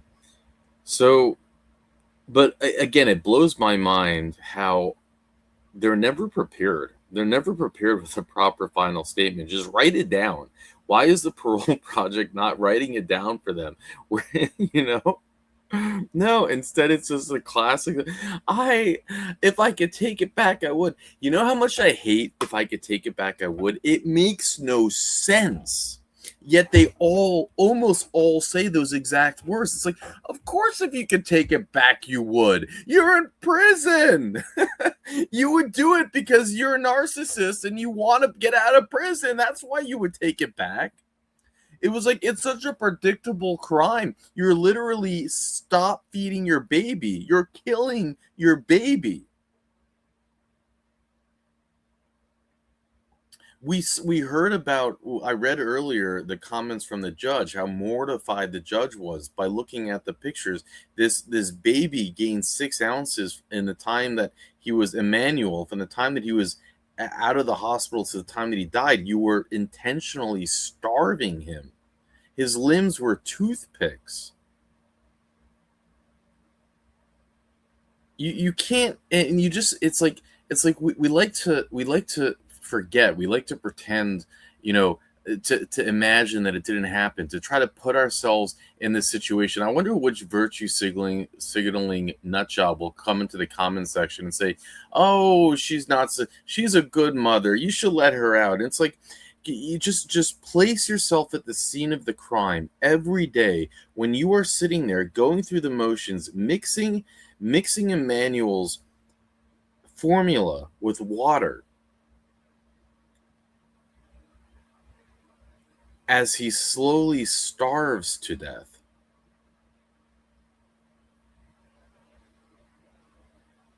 How do you do that to any living being? How do you do that to your son? And then you find out from the DA that this wasn't the first time that she did something like this. She couldn't say she was sorry. She didn't say she was sorry. You're right. I mean, it was like the most bizarre final statement. And there's something wrong with her. There's something really broken in her. And I disagree with saying that she can't be a risk to someone else. Someone who can do this is a risk in general. There's something wrong with them. They're not tuned properly. You know, she'll have access to her grandkids. Someone who can cause harm to a living being, to a baby, to an infant, to someone, to her own son, surely has the ability to cause harm to other children. And her children are like blind to it. You see how in support they are. And also, like, you know, the support, they always flying turtles and the rainbows and the butterflies. And it's like they're blind to how dangerous she is. I don't get it. I don't see someone like that having a right to get out of prison. She was sentenced to life. It was now commuted to 36 years. But she'll be able to reapply for parole. Is that Diane in the chat? Diane. Is it Lady Diane? Guys, Lady Diane has the coolest story. It's not mine to tell unless she gives me permission. But for anyone who deserves the title Lady, it is Lady Diane. Although not exactly a great time to be talking about British royalty with what happened today. Can you believe he got arrested? Wow, I was shocked. Talking about the former prince.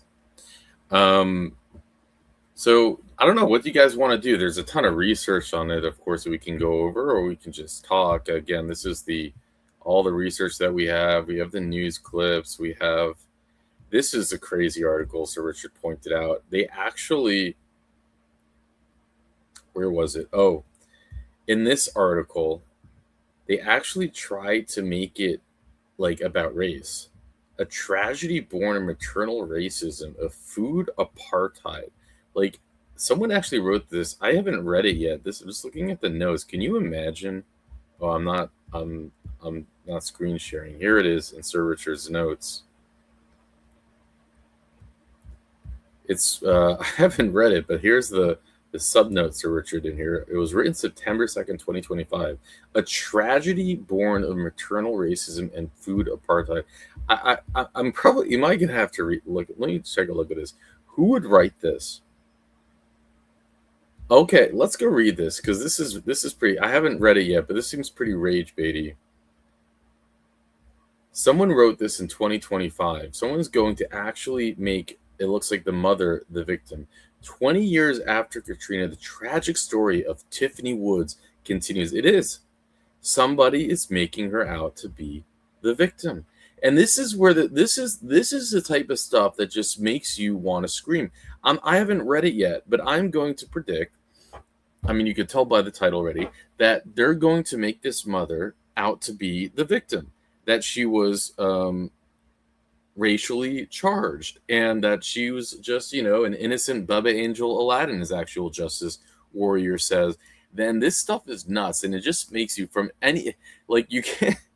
People will write anything, and that's what I love about these parole hearings and getting it. You get the truth out in a parole hearing. You actually see the truth. There's no amount of manipulation or whatever. That it's just the truth, and there's no way you can spin it. No amount of ridiculous articles that can be written. But let's go read it, right? Let's go see how insane this is. Her baby stopped tolerating formula, so a young mother naively turned to organic cow's milk when he died of malnutrition. She was sent to prison for life. Yes, that's exactly what happened, moron. Emmanuel Scott Jr. never stood a chance. Yeah, her son's name that she refused to state in all these parole hearings, you at least stated. In a different universe, Tiffany Wood's son, Emmanuel, would have just celebrated. Oh, no. Sorry, I'm on my laptop. would have just celebrated his 20th birthday. He was a summer baby born prematurely in the swampy climate of the Bayou in late June of 2005. A few weeks before Hurricane Katrina made a landfall in New Orleans, Emmanuel was released from the hospital after a months-long stay in the NICU. The day before the storm struck, Emmanuel, along with his 3 older siblings and his parents, fled the city and sought refuge a few miles away in Shreveport. Amidst of all the fear and chaos, a genetic abnormality Emmanuel was born with when... Oh, look at this. She's spinning the truth. Amidst of all the fear and chaos, a genetic abnormality Emmanuel was born with when untreated as the family settled into their temporary home at a shelter. Emmanuel was a restless baby and feedings were challenging. So when Tiffany and Emmanuel Sr. ran out of vouchers to buy formula for their son, which he's struggling to keep it down, they opted to give him organics cow milk, believing it would be better for him than the formula anyway. Unfortunately, little Emmanuel's fragile body was not sustained by his milk, perhaps owing to his genetic abnormality. He needed additional nutrients it simply did not provide. This is insane. This is unhinged. Remember, she wrote this in 2025. She wrote this last year. A few weeks later, wow, Diane with 10 membership. Lady Diane, thank you, Lady Diane. That is far too generous, far too kind. Thank you so much, Lady Diane from England, who has been doing so much help for the channel with her research and analysis. A few weeks later, Emmanuel died from malnutrition. Police reports indicate that in the immediate aftermath of his death, the house was clean and orderly, well suited for a young family, and that the kitchen was fully stocked with food and milk. When the Child's Protective Services visited the home a couple days later, they reported that the family's older children were unkempt and Tiffany seemed dazed. By all accounts, it seemed obvious that this extreme turn of circumstances is consistent with the shock and trauma that comes with grief. She's just like altering the truth. She's stating that she was in a shelter, not in her own house. That she was giving her organic milk. It's just so ridiculous. People will rewrite history for their own agenda. It's really sick. Nonetheless, state prosecutors built a case against Tiffany and Emmanuel Sr. that painted the young parents as deliberately maliciously negligent. They were tried and convicted of second-degree murder in 2006, and in 2008 were sentenced to life in prison with no possibility of parole. A tragedy born of maternal racism and food apartheid. You can't make this up. This is really what she wrote. Racism and food apartheid. Who like like you just like, does someone wake up one day and they're like, you know what, I'm going to take a story of an evil mother who has a history of doing this to her children, and instead of laying it down for facts and seeing it for what it is, no, instead what I'm going to do is I'm going to try to racially divide our country. I'm going to write an article about how this is racism and how there's food apartheid. I'm going to then publish it and do it for my own financial gain. And it's grifting. And we see this all the time. You see it everywhere when you look for it. And it's just dividing us as a country. And it's just maddening.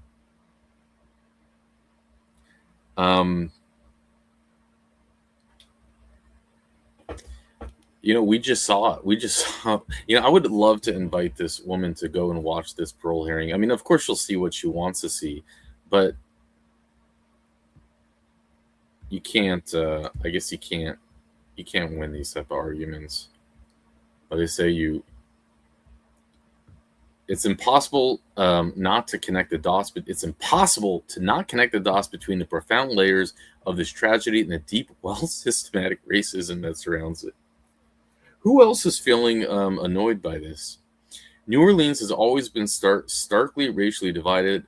That segregation has produced many bleak disparities in outcomes over generations, from housing to healthcare to education.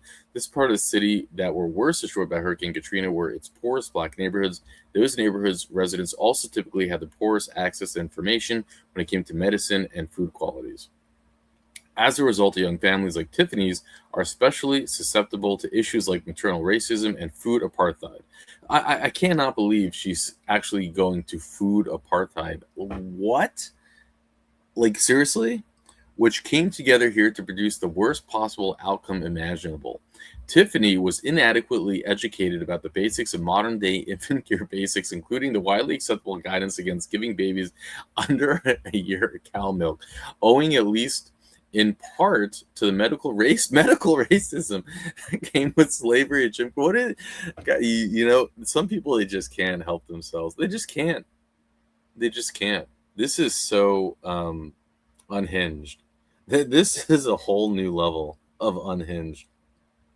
I'm sorry, guys. I don't think I can. Do you want me to continue reading this? Is this even like worth reading? If you hover over her name at the top, you can see the dollar profile. I'm afraid to do that search. I don't know what YouTube's terms of service are, What is Dala? Welcome Bama QT99 and welcome Amanda 08 Pernshire. More programs for you. More programs for both of you. Doula. Oh, doula. Like a doula, like a woman who does birthing doula? Oh, like a right, okay. Wow, okay, so she's a doula. That's I guess that makes her an expert, a PhD.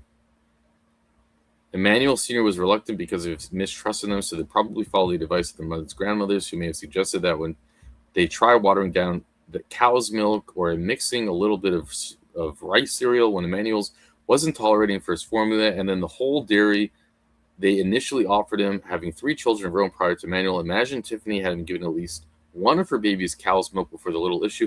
This is so unhinged and insane. The baby was born premature. Louisiana threw all the resources in the world to make sure this little Emmanuel survived. All the nurses, all the doctors, all the financial costs. And you're telling me that you don't believe that when they then handed over little Emmanuel to her, that they didn't hand him over with a serious set of instructions? Like, you gotta feed him like, no, they're just like, here's all sweat, blood, and tears. Go feed him cow milk. It's such like it's so insane. But it was food apartheid and racism, ladies and gentlemen. That's exactly what it was. Tiffany and Emmanuel Sr. were also beholden to a wholly inadequate system when it comes to consistent access and knowledge about healthy foods, including baby formula. This has nothing to do with healthy foods. This has to do with feeding your baby. You are willfully nuts, lady. In police reports, the couple asserted that they had run out of vouchers for formula, and since it seemed like Emmanuel Jr. wasn't tolerating it well anyways, they opted to move to organic cow milk. Tiffany Shetsey specifically chose organic because she wanted to give him the best possible option.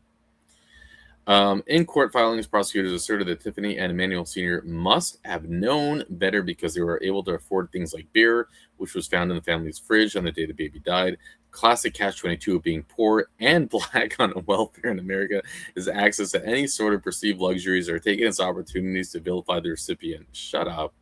The beer was singled out as an indication that their character about the cartons of organic milk and the home-cooked food, as well as the stocked in this fridge or not. It's it's like sick. It's sick when you write these articles. You're perverted. You're it's like you're calling the everyone. It's just, I can't. I don't know what to say about these things, but there's something.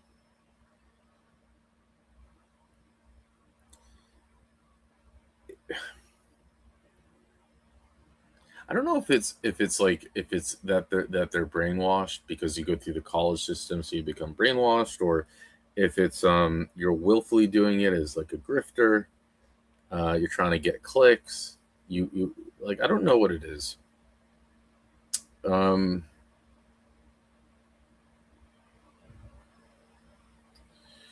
legacy of Justice beats on. 15 years after her conviction, Louisiana board unanimously recommended Tiffany, 43 years old, be released from prison as a low-risk need inmate with only minor disciplinary record. The same state prosecutors who brought the case against Tiffany Emanuel Sr. argued that her clemency application, the case against Emanuel Sr., who was just 18 years old at the time of his son's death, has never been appealed. Well, he probably has a horrible prison record. He actually ran away from prison or jail, Sir Richard has in the notes. So that's probably why he hasn't applied. It's unclear whether Tiffany was actually released from prison. None of the news stories about the unanimous recommendation followed up with confirmation, and no news stories about her had ever been written since. Well, if you had spent 2 minutes doing research, you would have known that she didn't have a parole hearing. If you had done 2 minutes of research, you would have known that she deliberately starved her child to death. I was able to confirm, however, that there is currently a 45-year-old Tiffany Woods in the story's middle name, Monique, and she would be 45 years old now, incarcerated in Louisiana Department of Corrections. One can only assume this is that Tiffany and that her clemency application was denied. No, you were wrong, which means in all likelihood that Tiffany Emanuel Sr. are going to spend the rest of their lives in prison. The painful, rippling legacy of this tragedy cannot be ignored. Not only did baby Emanuel lose his life so needlessly, but so did the family. In many ways, Tiffany's other children lost their home, their baby siblings, and their mother and stepfather in rapid succession after they spent the rest of their childhood shuttled between foster homes and various relatives. To this day, no one in the family knows where baby Emanuel was buried. I don't know. Yeah, that's pretty rage baiting for me. Kind of infuriating to think about this. But I don't know. Anyone in the chat think that there's some credence to that article?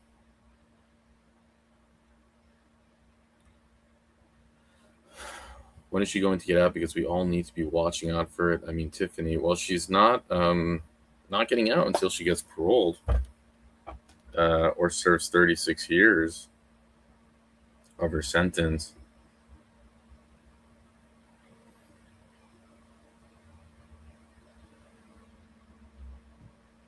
So, I don't know. Let me see. Is there anything in the chat that I should address? It's not every day that I go live, you guys, so I'm happy to have a conversation with y'all. CPS gave her serious specific instructions when she was starving her own child. Yeah, I mean, like Sir Richard with the facts. CPS came, they said, look, you got to do X, Y, and Z, and she deliberately ignored it. It wasn't, it was like, oh, it was organic milk. No, it wasn't organic milk. It's written in the court case, right, that it was water. She was mixing milk with water.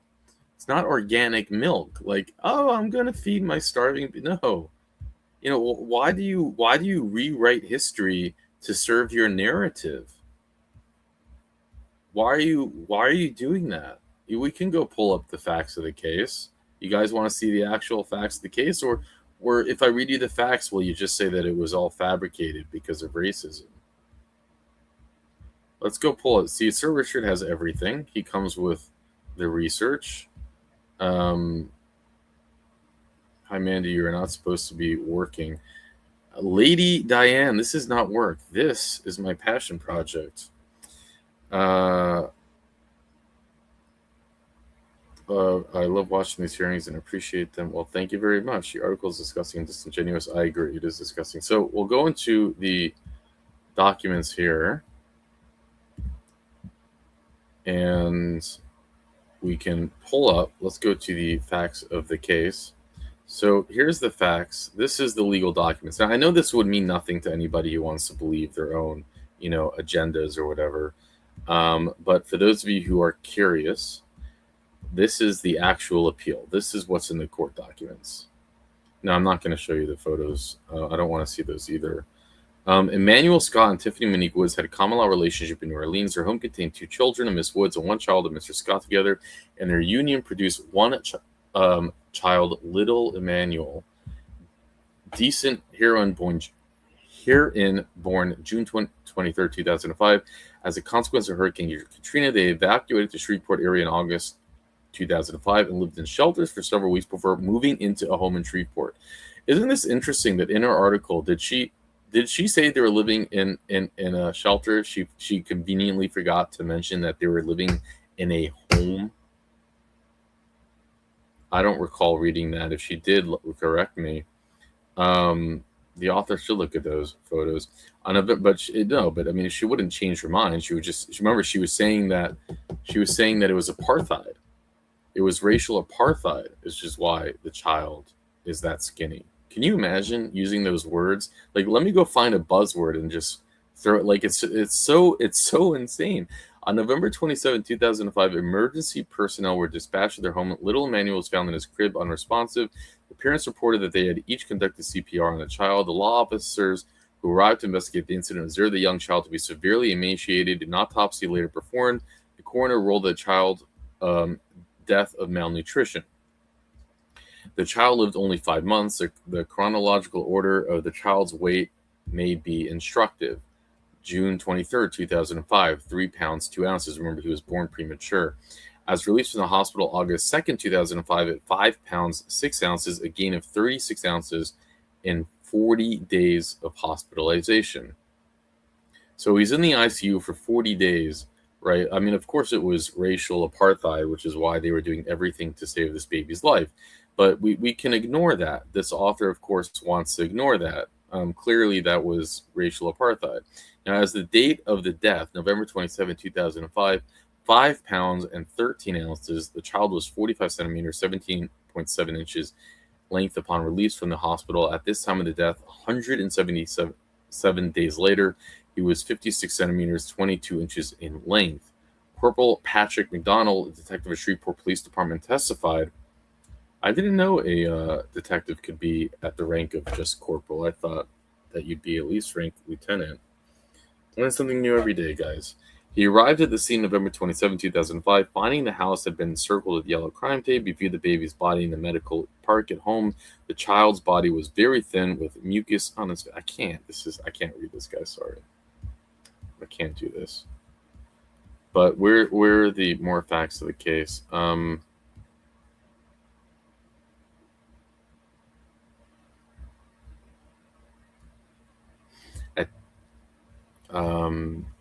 Let's see. I want to go to where they talk about the milk. Okay, here it is. All right. The family evacuated Shreveport as a result of Hurricane Katrina and limited the shelters upon their arrival. Medical personnel were present at the shelters, and one couple volunteered to use their insurance to take the child to the doctor. He believed that he and Woods were doing was the best they could. The family found a home in Shreveport, and he worked at McDonald's while Woods stayed at home caring for the 2 youngest children with the help of the oldest child, who was 8 years old. 2 weeks before the child died, the family ran out of WIC vouchers and then tried organic cow's milk to get the child to feed better. The baby appeared to tolerate the milk with no problem. Is this part of the defense? Let me see. Oh, this is the defendant. Okay. I see. Doctor never told him anything did wrong. He did not mean to starve his child. He never would blah, blah, blah, blah, blah. So this is all the defense's bullet points.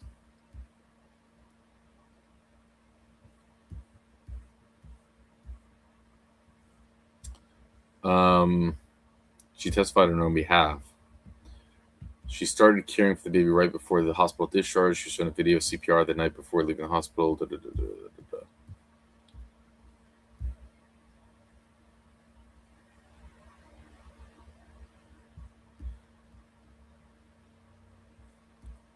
I don't know, guys. Do you want me to put the links in the description when we're done?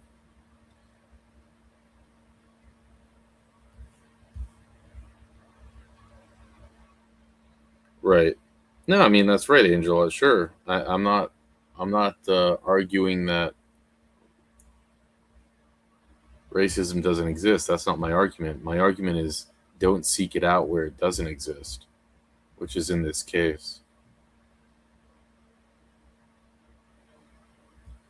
It's only something that it cause more, it's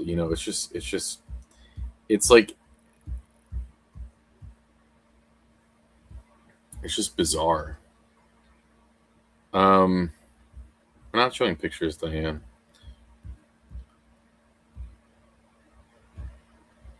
Let me see. Maybe there's another appeal here we can go over.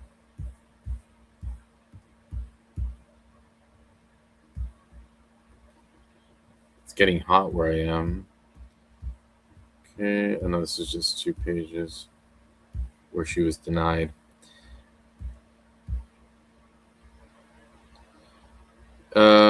Lori D3, you can watch it anytime you want.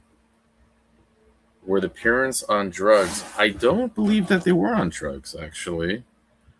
That was not, I don't believe that they were. I don't recall hearing that in the hearings. It seemed that they were actually doing quite well. It said that they had a home, they had 2 vehicles, they had a fridge full of food, they had everything at their need. They had FEMA money, and they just deliberately chose to starve their baby. Now, they say that they ran out of that assistance money. That could have been why. I don't know. It's not entirely clear. But it seemed, whatever it was intentional. What's up, Cross? And we found out in the hearings that it wasn't the first baby that they did it to. They had done it to the prior baby, the same exact situation.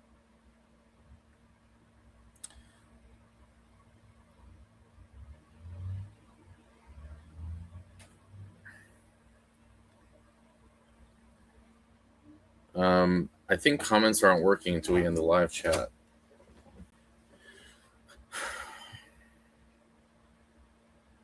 Yeah, fridge full of food, brick home full of furniture, as Sasa Frasso 20 says. And guys, who's here is joining the stream? We're starting the stream on Mandu 2 at 7 p.m. Who's going to make it? Raise your hand.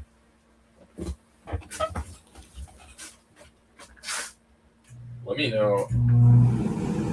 I just put on my machine. Let me know if it's too loud. Beautiful one OSR. Love your channel, but my absolute favorite is going back to the timeline, the current request individually. Timeline, current request. What does that mean? Timeline, current request. Lady Diane's going to be there. Storm Fluent will be there. What's up, Danette?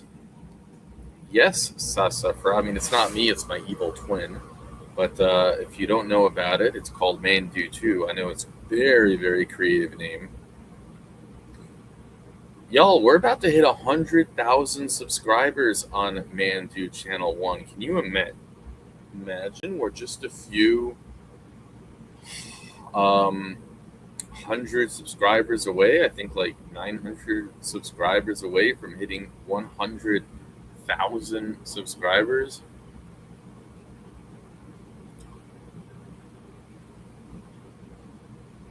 What's up, Tara Song, Diane McClure, Lori D.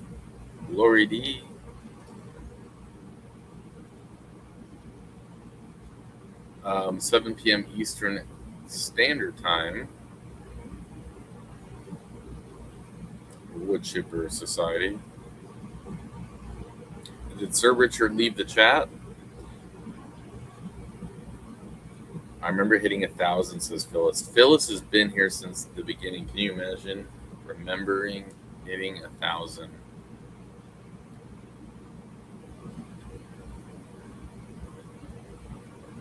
Patsy says, I'm willing and amazed how people willing to walk around blind excuse and blames everyone else who's responsible. And this is actually a good topic because tonight we are playing a parole hearing of a blind man and a blind man who never saw what was coming. So you guys should check it. It's going to be a funny one. It's crazy. He's blind, but he's like a big bully. It's quite interesting how he manages to harm so many people without his eyesight. It is remarkable. It's I don't know how he does it, but he's in prison for hurting people, and he's blind. Hey y'all, sorry I'm late. Was at the kids' school helping set up for an event. That's okay, Triple Threat. You're doing the good deeds. You're doing your programs. Yeah, it's really bizarre. He's like legit blind. He also says blind rage is a thing. I mean, I look, I get it, and I feel empathy for that. I really do. I can't imagine the rage a blind person would have, but it's what's so crazy about the hearing is he actually makes it so that you don't feel bad for him. Like he's that violent and also like narcissistic, and he's not a sympathetic person. So it's weird. He managed to turn himself and being blind to not likable at all, which is a skill in itself. Queen from ATL Westside says she caught her first live. Well, thank you, Queen. I'm so happy that you are here, all the way from the West Side. How is it possible? Didn't mean to confuse. Was talking about your platform. The return of playlist. Yes, beautiful. Return of is also my favorite, and this was a return of hearing. This was a return of hearing as well. So I don't know if you caught the first part, but there was part 1 and there was part 2. There are different kinds of blind. I'm legally blind in one eye. Some people can only see movement. Some just see color blobs. So I think this person probably does see color blobs because he says that he enjoys playing video games. But he has the glasses and he has a cane, the blind cane, and he's in prison. Actually, does he have the glasses? No, I don't think he has glasses. I think you see his eyes, and he looks. I'm trying to remember it. I think he looks noticeably blind though.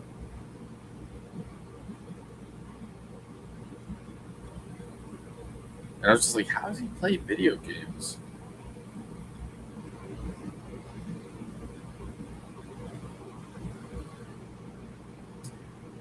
How many of you guys follow me on Instagram or Facebook? Instagram, we're like 32,000. I post there almost every day. Facebook, it's just I post like shorts and stuff. But I'm doing a simultaneous live stream on Facebook right now for anybody who wants to follow there. Do that. He's red, yeah. Janet is blind in one eye. Sir Richard's legally blind. He can hardly see as well. Sir Richard's legally blind. He's legally deaf. He's can't walk, and yet he does all this magic in the spreadsheets.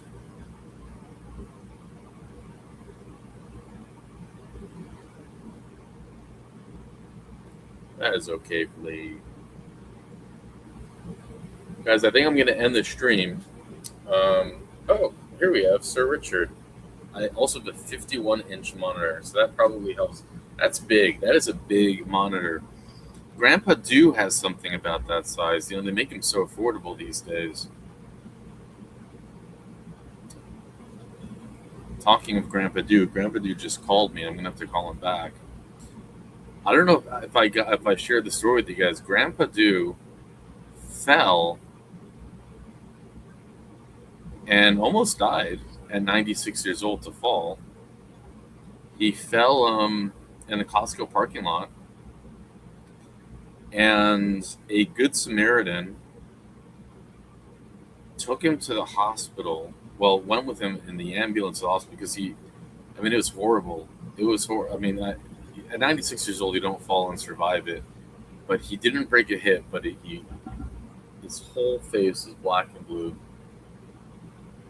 Looked like he got hit with a sledgehammer. And his whole arm was ripped up. And this happened a few months ago. But he's made a full recovery. It's just insane.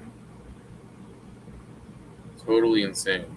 And there was this man who went with him to the hospital, followed the ambulance, and waited with him in the hospital the entire day.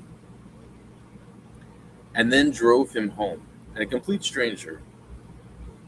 And I was paranoid when I heard it. I thought the guy was looking to scam my grandfather, and I just couldn't believe that there was someone doing a good deed. But he was doing a good deed. And we asked him, why did he do it? And he said, well, Jesus would do it. That's what Jesus would do. And, you know, there still are good people out there. It's so nice. It's incredible to see good people. Welcome back, Triple Threat. Good to have you back as a member.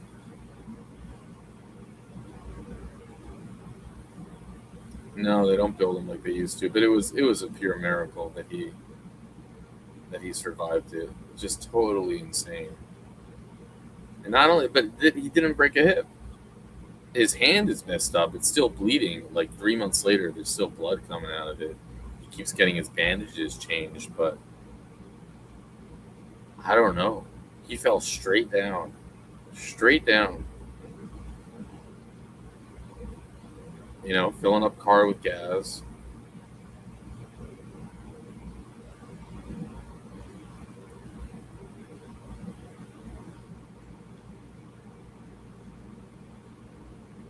You guys, is the sound too much, or is it okay? I turned on the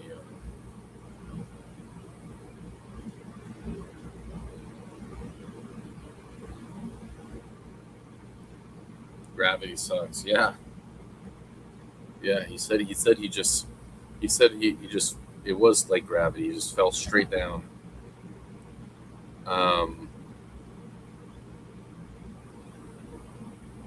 What's up, Padillion? I love the Grandpa Do stories too. Maybe we can call Grandpa Do. Let's see. You guys want me to call Grandpa Do? Let's see if we can call Grandpa Do.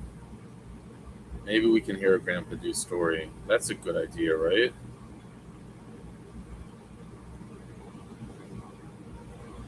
Let's see if we can do a Grandpa Do story.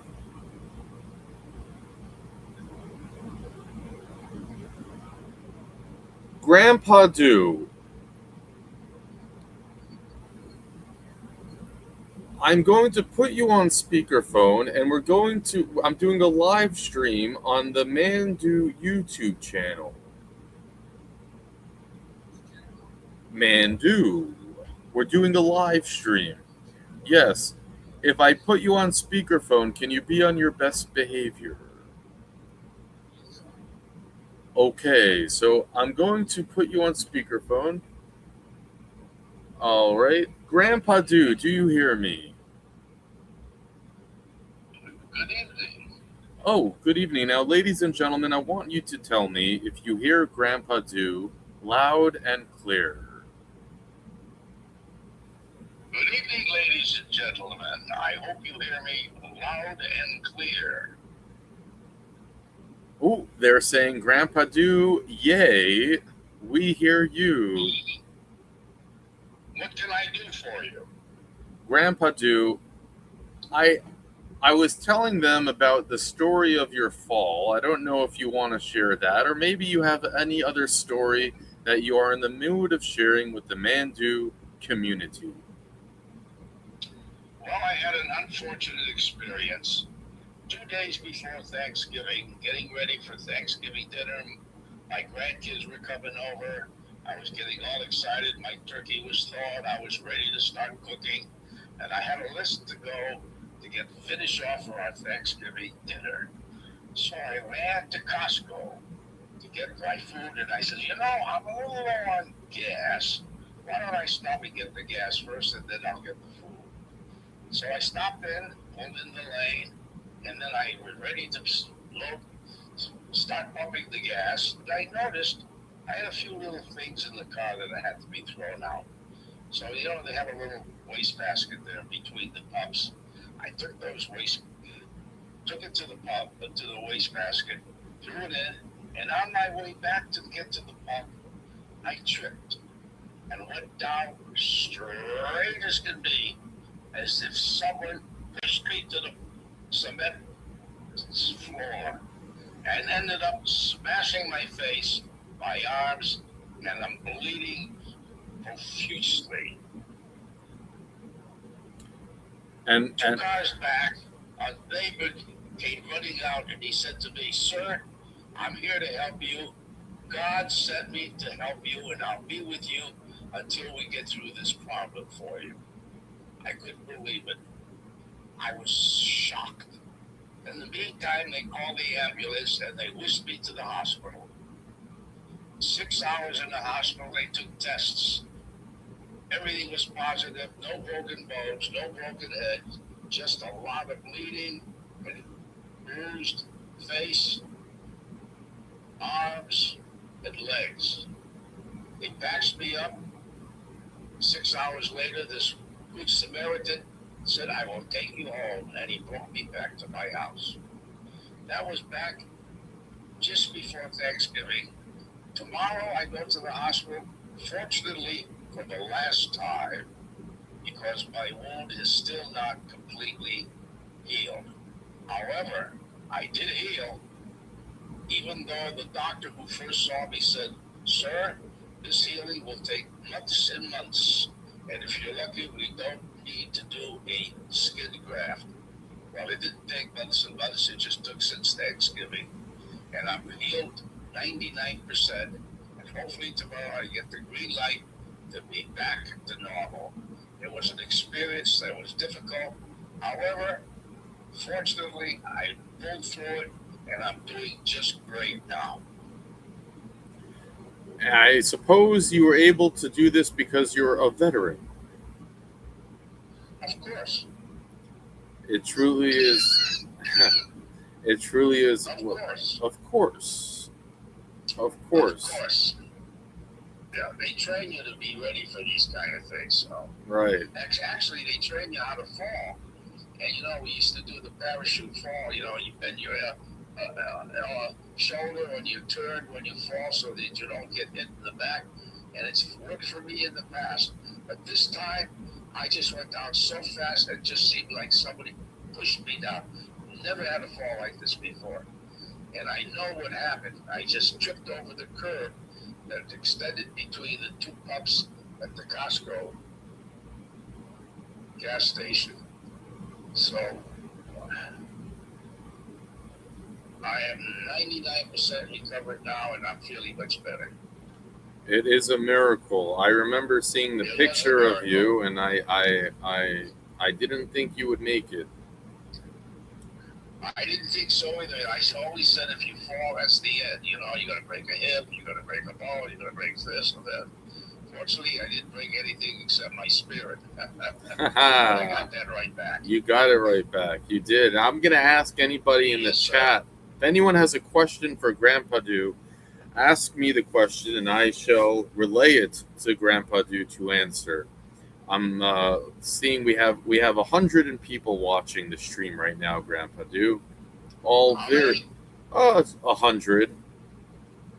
Oh, that's lovely. Yeah, it's not too bad. We just saw a parole hearing for a mother who, well, she killed her baby. It wasn't a good hearing. Oh no! Yeah. Oh my goodness. Yeah. That's terrible. Yeah. Yeah, it was. Oh, someone wants to know if you're single. Yes, I am. I'm available too. He's single and available. What is the best canned chili? I don't know. have no idea. I don't know either. That's a random question. That is a random question. Come on, guys. You can ask better. Yeah. You have a veteran on the phone. What branch of military Yes, and sir. where were you stationed? From Jennifer Hill. I was in the Army since 1948 to 1952. 1948 to 1952. Jesse, my phone is not working for text where I'm traveling right now. Jesse, so send me an email. No, I was responding to someone in the chat. Which division? Okay.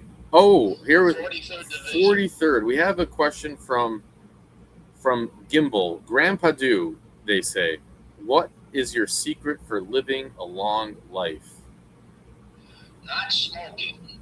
Not smoking. Absolutely. And smoking back in the 50s was very, very popular. However, I never smoked, not because I was so smart. It was because I tried it. It made me so sick, I swore I'd never smoke again. And never did. Janet writes that she was a retired VA nurse and she is also single. How close to Florida is she? How close to Florida are you, Janet? We'll find out. Janet, you can send me an email later.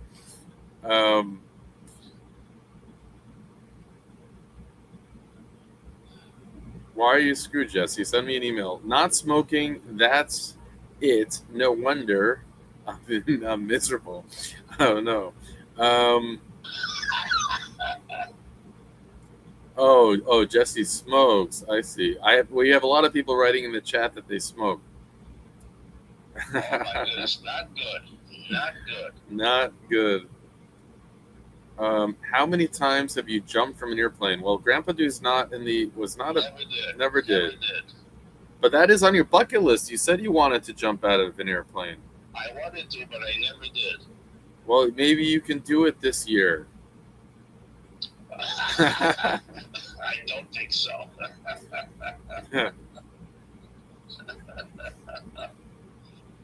Yeah. Well, let's see. What other questions do we have? Any other questions for Grandpa Doo? Let's see. We have a lot of hearts. People are flooding the chat with heart emojis. They're saying how much they love speaking with you. You know, that's so nice. Yeah. I appreciate that. Yeah, nothing like a good old heart emoji. You got that right. Vet Helmai wants to know if you can name a ship that you were on. Never on a ship. In the Army. Not in the Army. You were on a cruise ship a few times. On a cruise ship, yeah.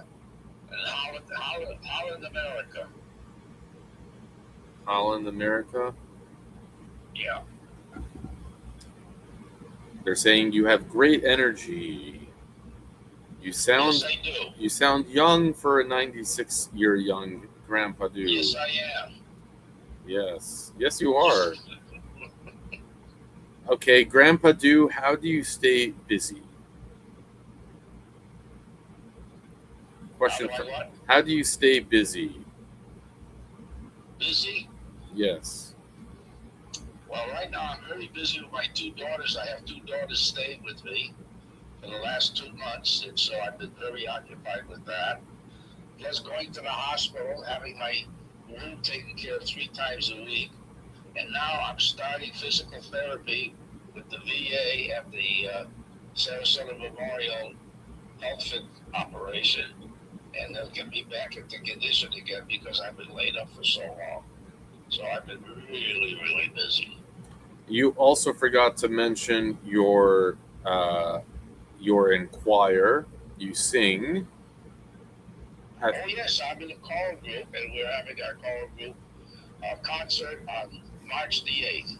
And you also play bridge. That's on Wednesday, and I won this last Wednesday. Came in the top 3. Congratulations. Wednesday is bridge, Thank and you. Thursday you play a different game, right? What's Thursday? Rummy Cube, right. And you went 96 years old and still winning Rummy Cube. His mind is as sharp as a tack. Yes. My problem is I'm a 69-year-old man in a 96-year-old body. Well, that's what the doctor says. You have the brain of a 69-year-old, right? Correct. Yeah. That is a problem. But that is a big problem.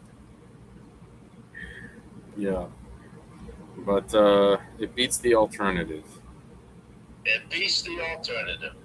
So I try to marriage the two together, and somehow it's working out fine. It is working out fine. And having wonderful grandchildren help a lot. Well, I'm your number one grandchild, Mandu. Oh, absolutely. Yes. Absolutely. No question about it. We all know that. We all know that. Yes, indeed. How many Yes, grandchildren indeed. do you have? Now, let me ask you a question. When you were stranded to go from one city to the other and there were no cars available, who got you a car? Grandpa do. Ladies and gentlemen, I was. How did I get you a car? How did I get you a car? I'll tell the community. I was stranded. I was at visiting Grandpa do, and I needed a rental car, and there were no rental cars. I called 5 locations, couldn't get a rental car. Grandpa do, 96 years young, says, "You must not give up, grandson. Get into my vehicle." I hop in his vehicle. He first stops at the liquor store. He buys a single malt smoky bottle of scotch. He says, "After we rent your car, we are going to celebrate with the rental." I'm still not believing it, but I'm happy we have the bottle of scotch. He drives me to the local rental car and he says, "Go inside and ask them if they have a vehicle." I said, "Grandpa do, I called, but okay, fine." I go inside. I say, "Do you have a car?" And she says, "It just so happens they dropped it off 10 minutes ago. It's our only car. If you want it, you can get it now." So we got it and we celebrated. And what do I think about that? Then we went back. We had the scotch. Wait a minute. You forgot something very important. Oh, you paid for it. She said it was going to cost $4. I said, wait a minute, that's a lot of money. Don't you give a discount for veterans? That is correct. And she gave a big discount. It was a significant discount. Big discount. And that was a wonderful thing. Always thinking. Always thinking. Not only do you get me the car, but you get the discount and you pay. But it was cool to see you pull out your old VA card out of your wallet. It works. You made a good return on investment all those years later. Yes, I did. I never would believe it. Yeah. Yeah, that's amazing. It is amazing. So, I guess while I have you, what do you think? Do you think you were the greatest generation? Yes, no question about it. No question about it. No question about it. We started from nothing. We got so much. And now they're saying that in the Wall Street Journal this morning, I read that the richest people are the ones over the age of 65. 60, yeah. Yes, indeed. Yeah. Yep.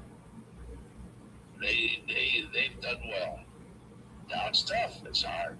In my day, to buy a house was $11,000, and with a veteran's mortgage, nothing down. Now it's $450,000 and $100,000. Now these kids don't have it. They can't buy houses. It's terrible. It is terrible. Yeah, absolutely. And it's true. I mean, I still don't own a home. I can't. It's crazy. There you go. It doesn't make sense. You can work 2 jobs. You can do all the right things. It's not simple. I know. It's very hard now. We were lucky. Yeah. If there's Yeah. We won the war. Won the war. Yeah. Yes, indeed.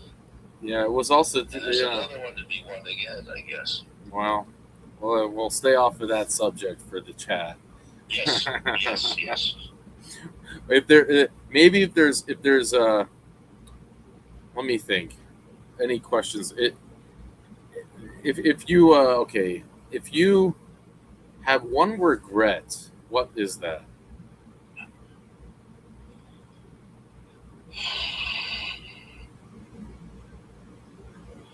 That's a good question. I think my one regret is that it could have been more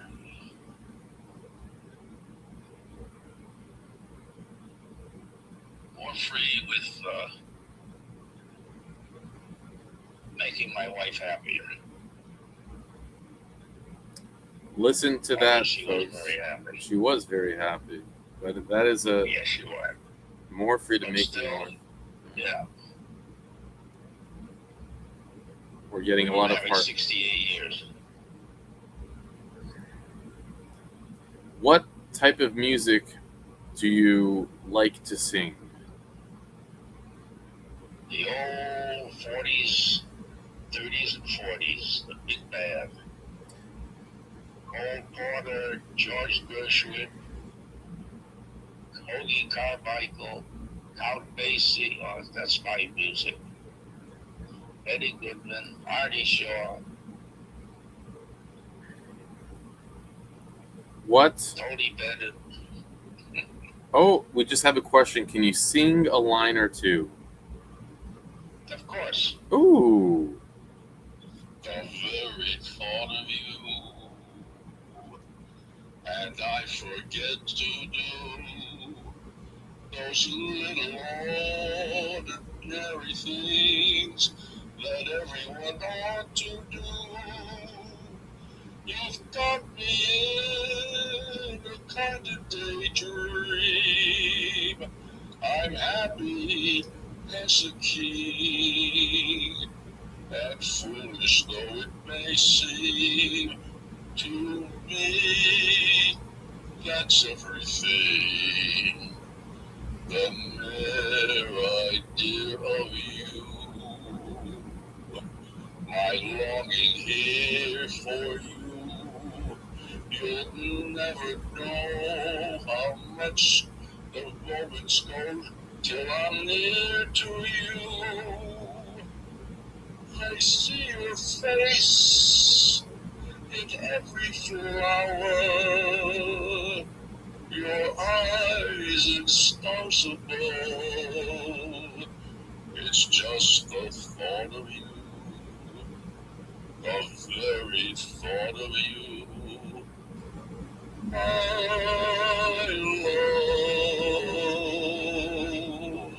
Woo! That was beautiful. Grandpa, do you have the fans? Just one of many. One of many. We have someone in the chat saying, reminds me of Pearl Harbor.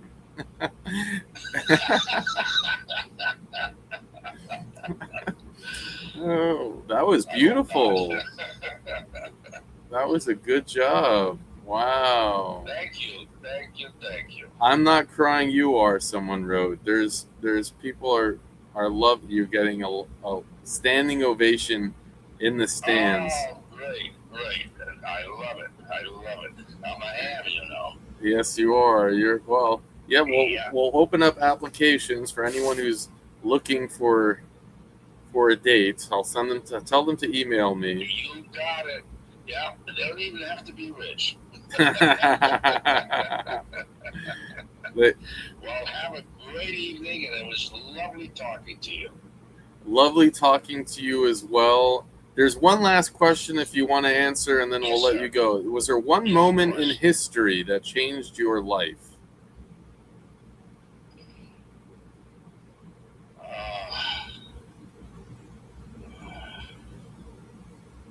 Yes, it was. It was when I was in the meat business as a meat cutter, working 6 days a week, 75 hours a week.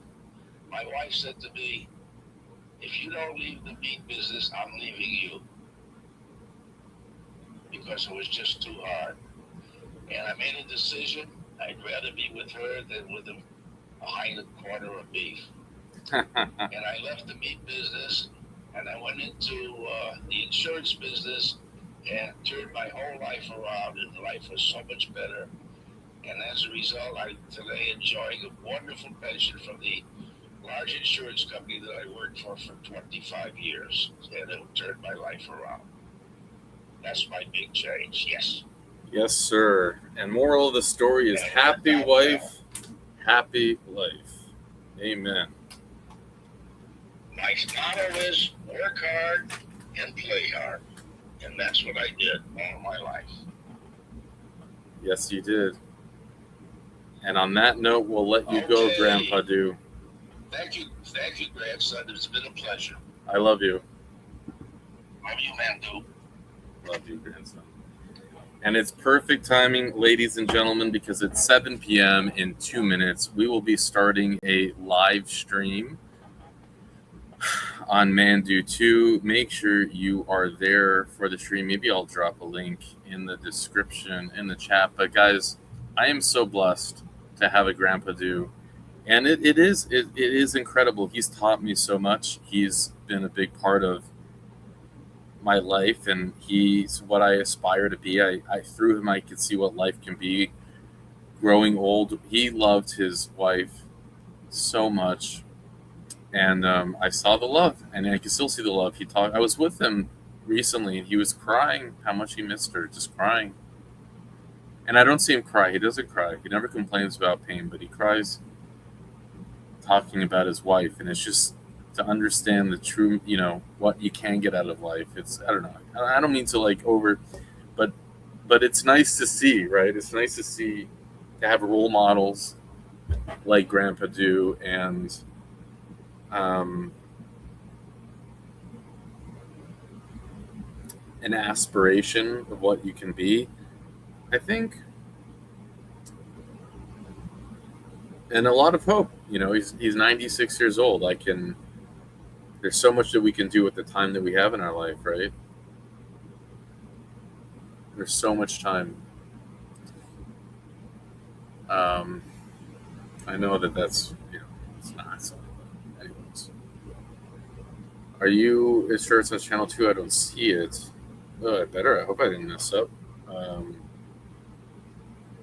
me double check.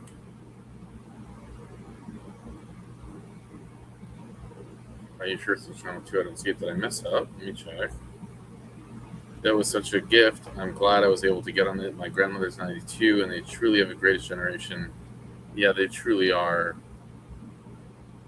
7 p.m. It is here, Jesse. I see it, but it's crazy that you don't see it because it's just like YouTube doing its ridiculous thing. Here is the stream, guys. If you want to jump onto it, very blessed. Very blessed. I love you guys so much. It means so much to me that I can share Grandpa Do with you, and it means so much to him to be able to talk to you and to sing you that song. This is stuff that goes down forever. It really does. It's a gift. It's a gift to share him with you and the world. And if there's anything that comes out of this platform, I think it would be to share Grandpa Do. I love you all so much. Thank you so much for everything. I'll go see you in Mandu 2 now. It's a pretty funny stream. It's about a blind man that didn't see it coming. And yeah, South Georgia says hello. Yeah, he has a great voice. Beautiful. He has a beautiful voice. He goes to choir. He's in a band still. He performs it's amazing. Amazing. All right. With that, I'll let you go.